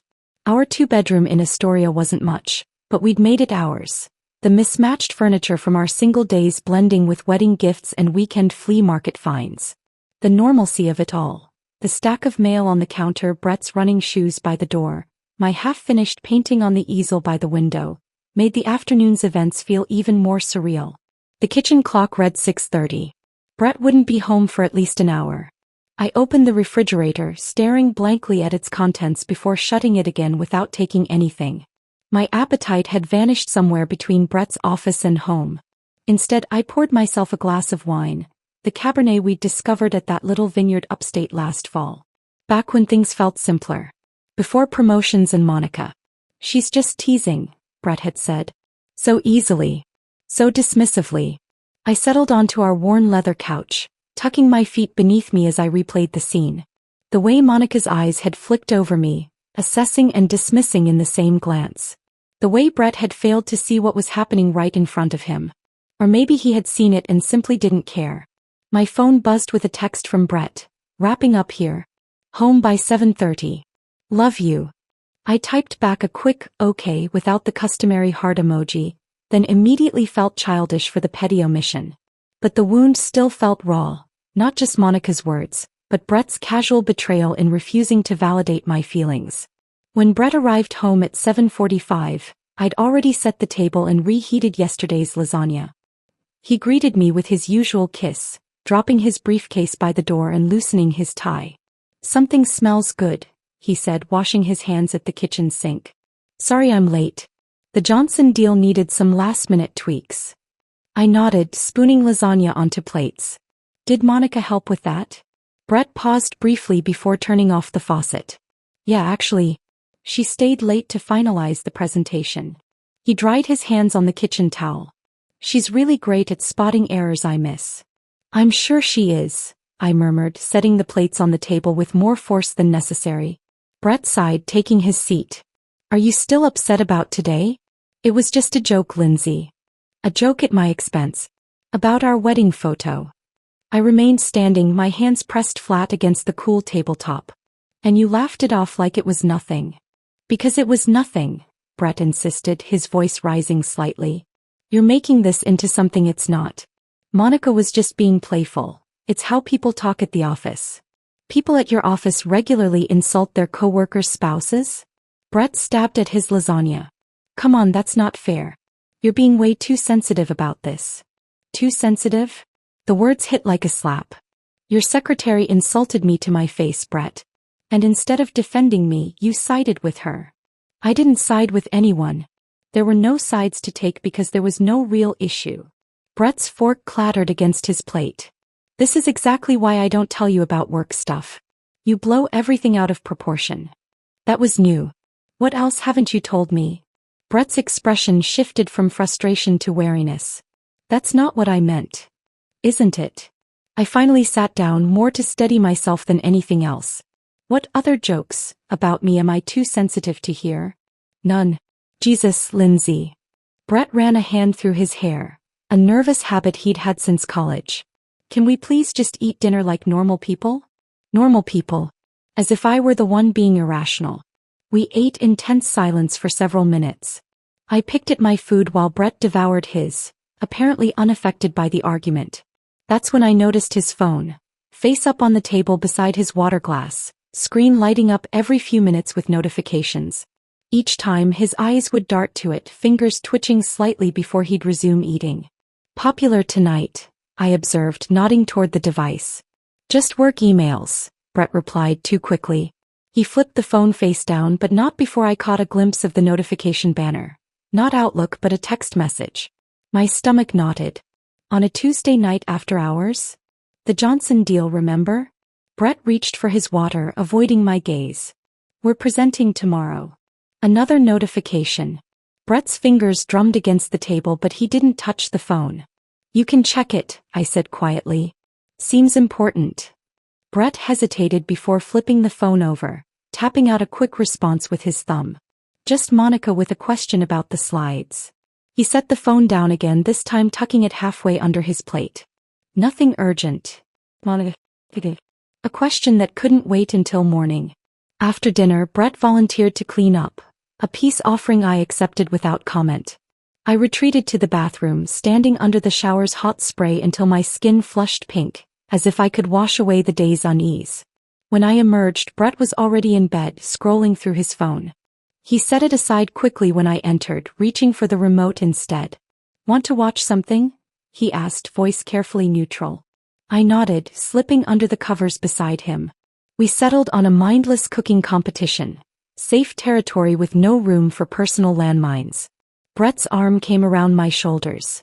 A familiar weight that should have comforted me but now felt like a performance of normalcy. Sleep eluded me long after Brett's breathing had deepened into soft snores.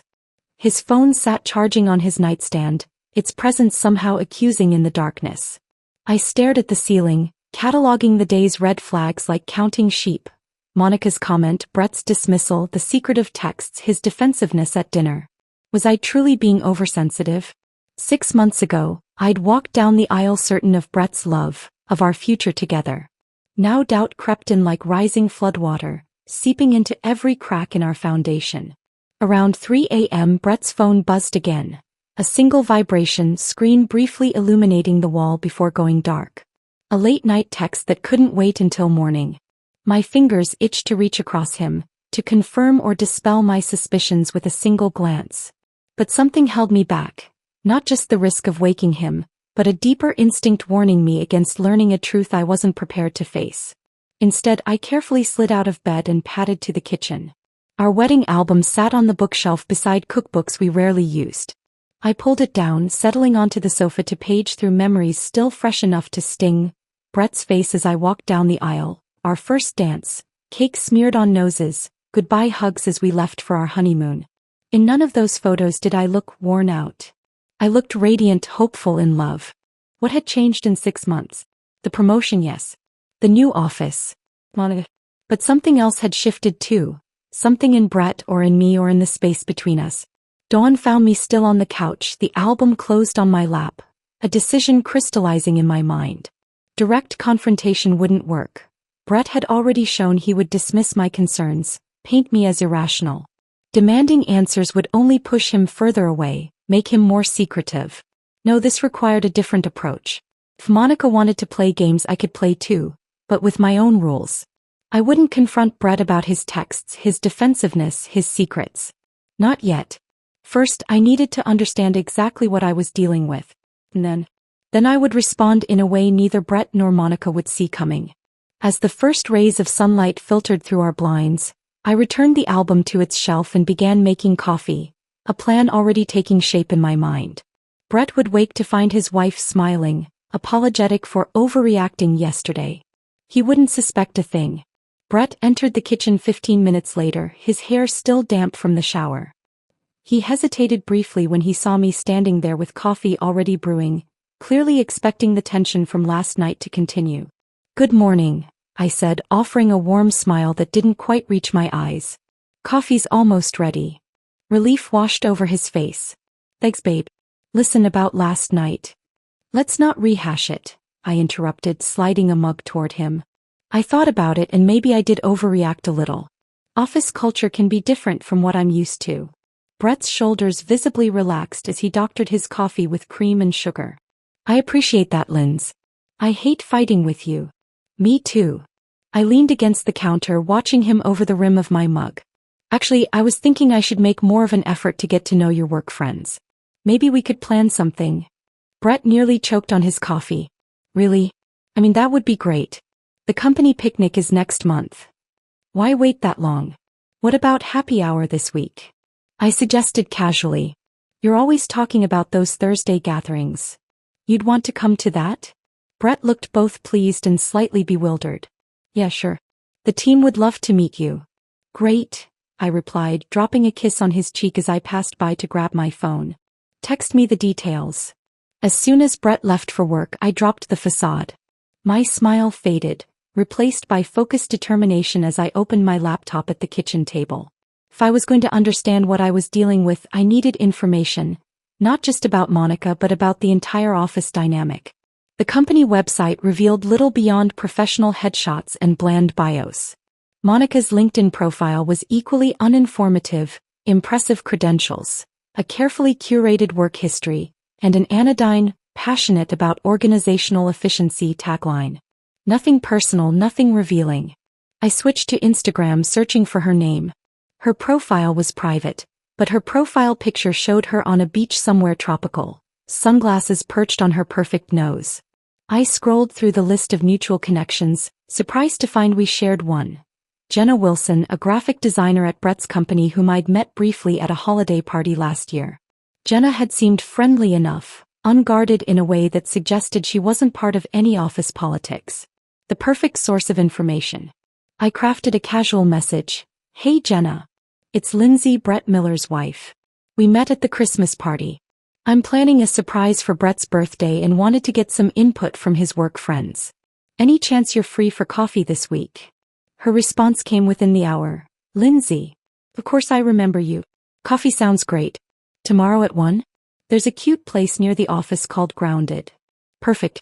The next day I arrived early at the coffee shop, securing a corner table where we could talk without being overheard. Jenna breezed in 5 minutes late, apologizing as she unwound a colorful scarf from her neck. Sorry. Design meeting ran long. You look great, by the way. She settled into the chair across from me, ordering a chai latte when the server approached. Thanks for meeting me, I said after we'd exchanged pleasantries. Brett's so private about work stuff I sometimes feel like I'm missing half his life. Jenna laughed, a genuine sound that put me at ease. Brett's one of the good ones. Keeps his head down, does great work. Not like some of the office drama queens. I raised an eyebrow, seizing the opening. Drama? That sounds intriguing. Oh, you know how offices are. The marketing floor is basically a reality show. She stirred her chai, contemplative. Though it's been quieter since the whole Travis-Monica blow-up.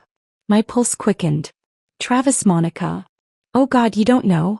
I thought everyone knew. Jenna leaned forward, lowering her voice.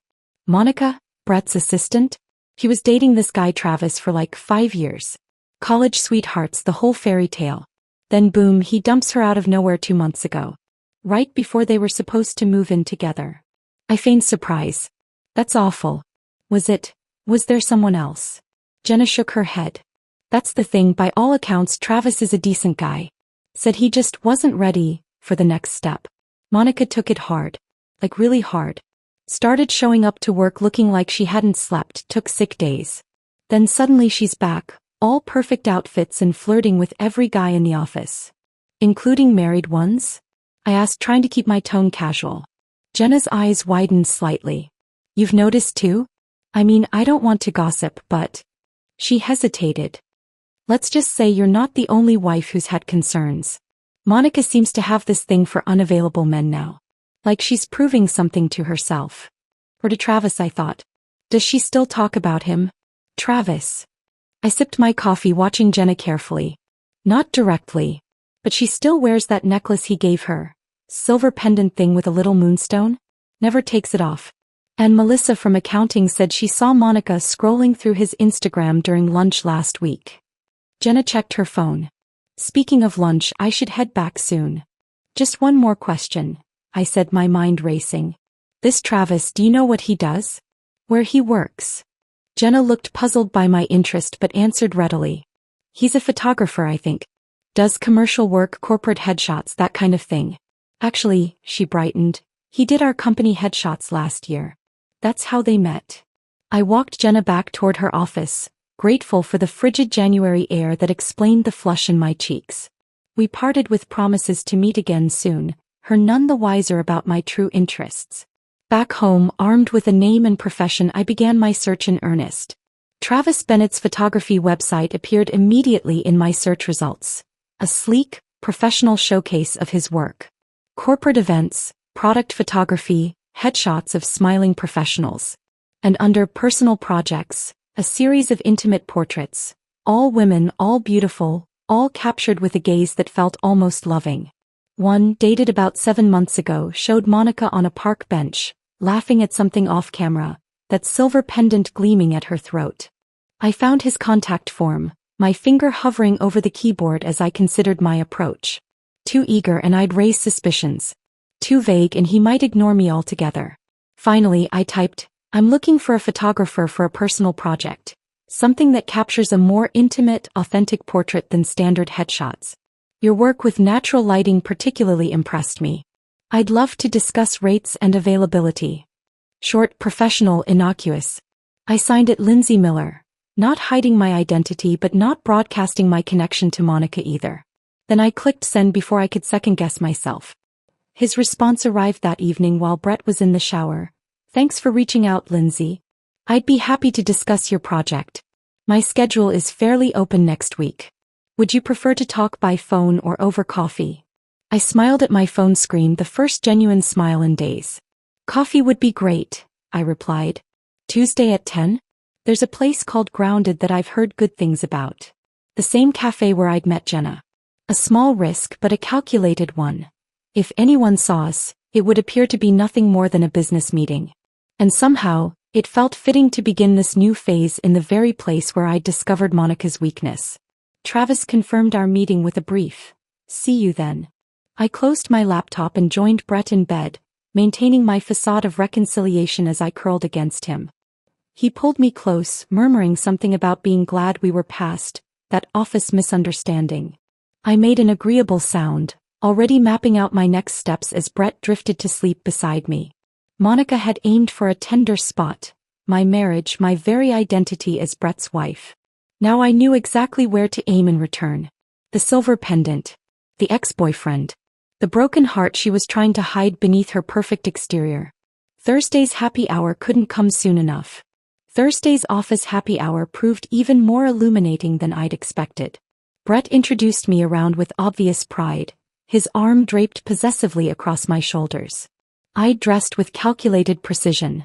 A silk blouse that highlighted the features I knew were my best, paired with jeans that drew appreciative glances.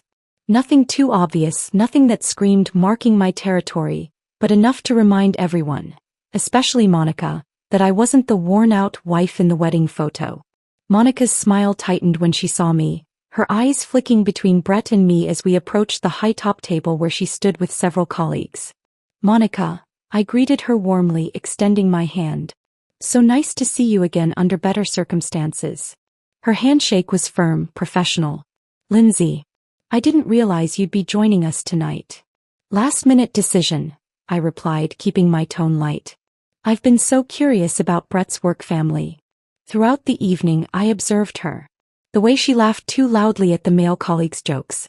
The way her hand lingered on Brett's arm when she asked him about a report. And most tellingly, the way her fingers absently traced the silver pendant around her neck whenever the conversation lulled. When I excused myself to the restroom, I wasn't surprised when Jenna followed moments later. "So, thoughts?" she asked as she reapplied her lipstick beside me. "About." I played innocent, touching up my own makeup. "Monica." Jenna lowered her voice. "I saw how she was with Brett. I'm sorry I didn't warn you more specifically." I shrugged, snapping my compact closed. "Brett's oblivious. Men usually are." "That's generous of you." Jenna studied me in the mirror. "Most wives would be furious." "Who says I'm not?" I smiled, a complicated expression that made Jenna raise her eyebrows. "I've just learned there are more effective responses than obvious anger." By Tuesday morning I'd developed a clear strategy. Meeting Travis at Grounded, I'd selected a table in the corner, visible enough to appear innocent, private enough for real conversation. I recognized him immediately from his website photos, tall with thoughtful brown eyes and an artist's observant gaze. He spotted me too, raising a hand in greeting as he navigated between tables. "Lindsay." His handshake was firm. "Travis Bennett. Thanks for reaching out." "Thanks for meeting me," I replied, noting how his eyes assessed me, not flirtatiously, but with a photographer's attention to angles and light. "Your portfolio is impressive. You mentioned a personal project?" He settled across from me, placing a leather portfolio on the table between us. I took a deliberate breath. "Yes, though I should probably be more direct about what I'm looking for. I want portraits that capture a very specific emotion, victory." His eyebrows rose slightly. "That's specific. May I ask why?" "It's complicated." I hesitated, then decided on a calculated risk. "I believe you know Monica Reeves?" Travis stiffened visibly, his expression closing. "I do. Is this about her?" "In a way," I admitted. "I'm Brett Miller's wife. Brett is Monica's boss." Understanding dawned in his eyes, followed by wariness. "Look, if this is about Monica and me." "It's about Monica and my husband," I interrupted quietly. "Or rather, about how she treated me and how he failed to defend me." I explained the wedding photo incident, keeping my tone measured, reasonable. Travis listened without interruption, his photographer's eyes never leaving my face. When I finished, he sat back. That sounds like Monica. Especially lately. Lately? He sighed, turning his coffee cup in slow circles. After we broke up, he changed. Started pursuing unavailable men, flaunting it on social media where she knew I'd see. It wasn't like her. Or at least not like the woman I thought I knew. Why did you end it? I asked, genuinely curious. Because I realized she wanted a prop more than a partner. His honesty surprised me. Someone successful enough to show off, attentive enough to validate her, but not independent enough to challenge her narrative. When I stopped playing along, things unraveled quickly. I nodded, understanding more than he knew. And the necklace she still wears? A shadow crossed his face. A moonstone pendant. My last gift to her, for our 5-year anniversary 3 weeks before I ended things. I didn't realize she still wore it. Every day, I confirmed. It seems to mean something to her. Travis was quiet for a moment. What exactly are you proposing, Lindsay? A photo that would show Monica I'm not to be trifled with. Nothing explicitly cruel, just me looking happy with you in the frame. Wearing a similar necklace. To what end? Peace of mind, I replied simply. And perhaps a reminder that actions have consequences. He studied me for a long moment. I should say no. But you won't, I observed. Travis smiled slightly. I have a commercial shoot in Chicago next week. The client wants skyline and lakefront imagery for their annual report. If you're serious about this, it would be the perfect backdrop. Chicago. I repeated, intrigued by the unexpected development. Magnificent mile downtown, the works. All expenses covered by the client. He pulled out his phone, checking his calendar. I'll be there Thursday through Saturday. You could fly in Friday, we'd shoot that evening, and you'd be home by Saturday night. And Brett would never need to know, I mused. That part's up to you. Travis shrugged. I'm just offering a professional service. I considered the logistics. A day off work, a plausible excuse for Brett. I'd need to find a necklace similar to Monica's. I have contacts in the jewelry district, Travis offered, then caught himself with a self-deprecating laugh. Listen to me enabling this whole scheme. Having second thoughts? No, he admitted. Monica made her choices. And frankly, what you're proposing is pretty mild as revenge goes. We spent the next hour finalizing details. Flight times, the exact location for the shoot, the artistic direction. Travis was surprisingly enthusiastic about the creative aspects, suggesting the Drake Hotel's terrace for its stunning lake views and iconic Chicago backdrop. We'll need props, he noted, making notes on his phone. Champagne definitely. Elegant but relaxed attire. And that necklace. The moonstone should catch the evening light perfectly. I found myself smiling genuinely for the first time in days. You're really getting into this. Professional pride, he replied with a wink. Even revenge photos should be technically excellent. 3 days later, a small package arrived from a Chicago jeweler. A silver pendant nearly identical to Monica's, but with subtle differences only its original owner would notice. I tucked it away in my jewelry box, heart racing with anticipation. Friday arrived with perfect spring weather. I'd told Brett I was visiting a college friend in Pittsburgh. A plausible lie he accepted without question, too preoccupied with a major client presentation to probe further. The flight to Chicago was quick, just under 2 hours, giving me time to check into the Drake and prepare for the evening shoot. Travis met me in the lobby at 6, equipment cases in hand. Perfect timing, the light will be golden in about 40 minutes. His eyes fell to the pendant around my neck. That's uncanny. Your jeweler friend has excellent taste, I replied, touching the stone self-consciously. The hotel's terrace was everything Travis had promised. Elegant, with breathtaking views of Lake Michigan stretching to the horizon. A small table had been set with champagne and 2 glasses, the evening sun casting everything in a warm, flattering glow. Stand here, Travis directed, positioning me against the stone balustrade. Now lift your glass slightly. Perfect.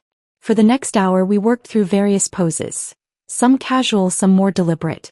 Travis was professional throughout, guiding me with clear instructions while explaining his artistic choices. Now for the money shot, he said finally, setting his camera on a tripod. I'll set the timer, join you in the frame, and the camera will capture the moment. Ready? I nodded, heart pounding as he programmed the timer and moved quickly to stand beside me. His arm slipped naturally around my waist, his other hand raising his champagne glass to mine. 3, 2, 1, he counted down. Then just as the shutter clicked, he leaned in and pressed his lips gently to my cheek. The intimacy of the moment caught me off guard. Not just the kiss but the entire charade we'd constructed. For a brief second, I wondered if I'd crossed a line I couldn't uncross. Got it, Travis said, stepping away to check the camera's display. Come see. The image on the small screen took my breath away. We looked like lovers, relaxed, intimate, celebratory. The pendant gleamed at my throat, catching the golden light exactly as Travis had predicted. My smile looked genuine, my eyes bright with excitement rather than calculation.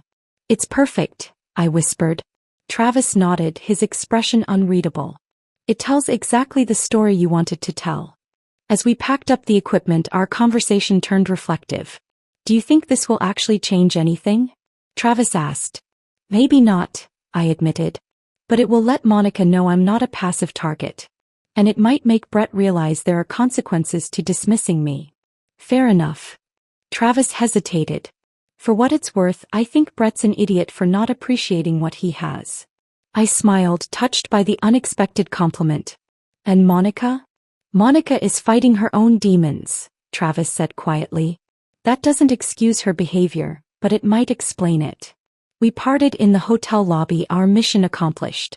As I watched him walk away, camera cases in hand, I felt a strange mix of emotions. Satisfaction at a plan well executed, lingering doubts about its moral implications, and a surprising regret that our unusual collaboration was ending. Back in my room, I studied the digital images Travis had sent to my phone. In each one, the pendant caught the light perfectly, a shining silver beacon against my skin, a message only Monica would fully understand. Now all that remained was deciding how best to deliver it. The Saturday flight home from Chicago gave me ample time to finalize my plan. I scrolled through the photos Travis had sent, each one more perfect than the last. But one stood out clearly. The moment he'd kissed my cheek, champagne glass raised in a toast, the golden sunset burnishing everything with a romantic glow. The pendant gleamed at my throat, unmistakable against my skin. I'd expected to feel triumphant. Instead, I felt a complex mix of emotions. Satisfaction, yes, but also a sobering awareness of what I was about to set in motion. Travis's parting words lingered in my mind. Everyone has their reasons. Was I any better than Monica, using a connection with Travis to wound someone else? But then I remembered her casual cruelty, her finger tapping my face in the wedding photo. Worn out, she'd said. And Brett's dismissive laugh afterward. A betrayal that cut deeper than Monica's original insult. No, this wasn't about petty revenge. This was about respect, about consequences. About making it clear that I wasn't someone who could be mocked without repercussion. Brett was waiting when I arrived home, eager to hear about my fictional weekend with my college friend. I spun a web of harmless lies, brunch details, a museum visit, catching up on old times. He listened with half an ear, more focused on his upcoming presentation than my fabricated adventures. How was the office while I was gone? I asked casually, unpacking my overnight bag. Busy. The Johnson deal is in the final stretch. Brett's attention remained on his laptop. Monica stayed late Thursday to help me polish the slides. Of course she did. That was nice of her. Brett looked up, finally registering something in my tone. You're not still hung up on that comment about the photo, are you? I thought we were past that. We are, I lied smoothly. Just making conversation. On Monday morning, while Brett showered, I placed the order. A 16 by 20 canvas print with a premium glossy finish, rush processing, and delivery to Brett's office scheduled for Wednesday morning.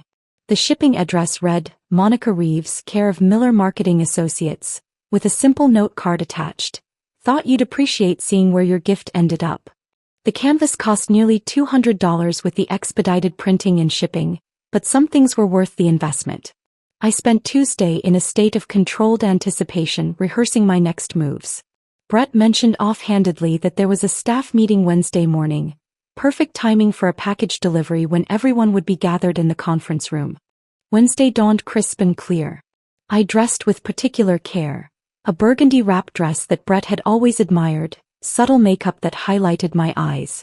If I happened to drop by the office later, I wanted to look my best. You look nice, Brett commented, straightening his tie in the hallway mirror. Special occasion? Just felt like making an effort, I replied, kissing his cheek. Good luck with your presentation. The tracking notification arrived at 9:48 a.m. Package delivered to receptionist. Right on schedule.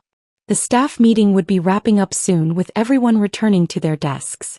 Monica would find the package waiting, perhaps open it at her desk where others could see. I nursed a coffee at the cafe across the street from Brett's office building, pretending to read a novel while checking my phone for texts. Nothing from Brett yet, but it was still early. The package might still be sitting unopened on Monica's desk. At 10:30, unable to contain my curiosity any longer, I gathered my things and crossed the street. The security guard recognized me, waving me through to the elevators without asking me to sign in. Advantage of being the boss's wife. The marketing department occupied half of the 12th floor, an open plan of desks surrounding Brett's glass-walled office. I stepped off the elevator, immediately scanning for Monica's desk. She wasn't there. But the canvas was.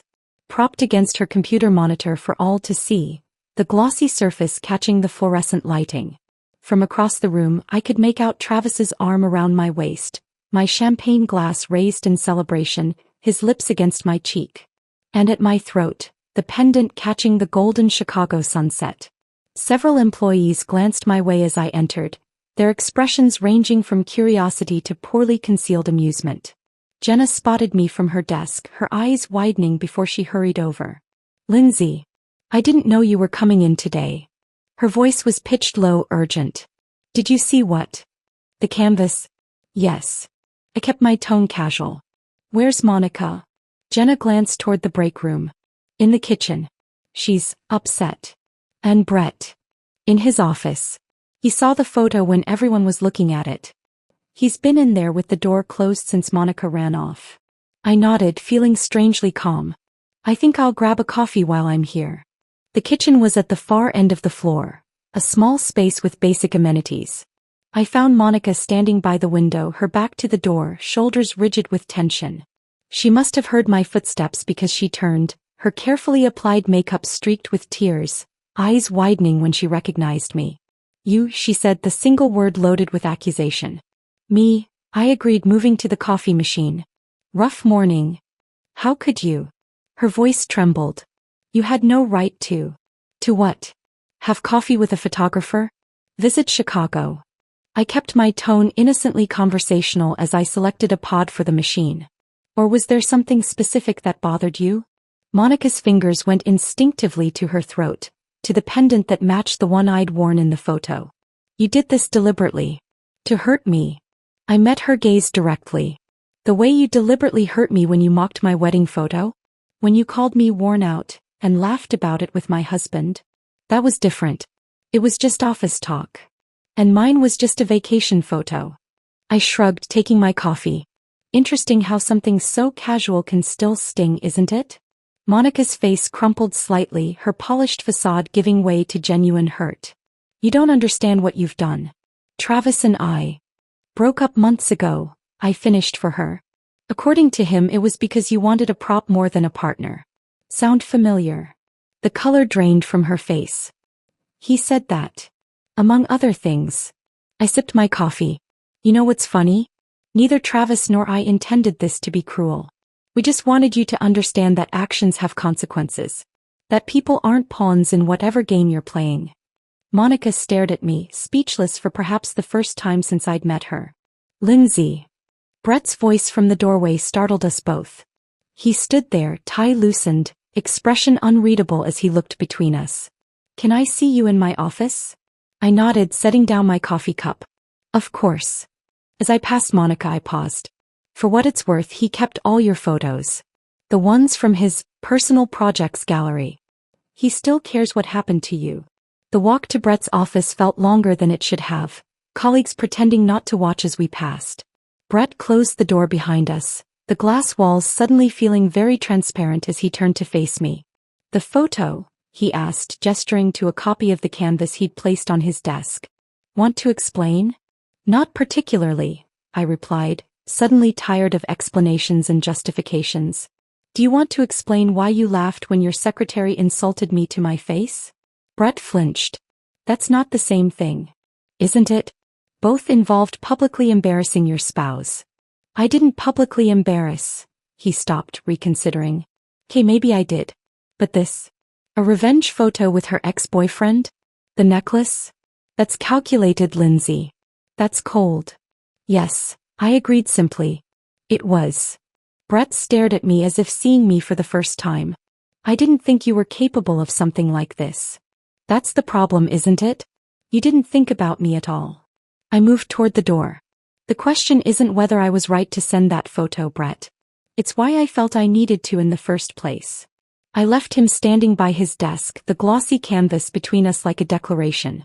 As I passed Monica's empty desk, I noticed she'd turned the photo face down, hiding Travis's kiss and my triumphant smile from curious eyes. But it was too late. The message had already been delivered, the damage already done. To Monica's carefully constructed image. To Brett's comfortable obliviousness. Perhaps even to my own sense of who I was and what I was capable of. The canvas had spoken volumes.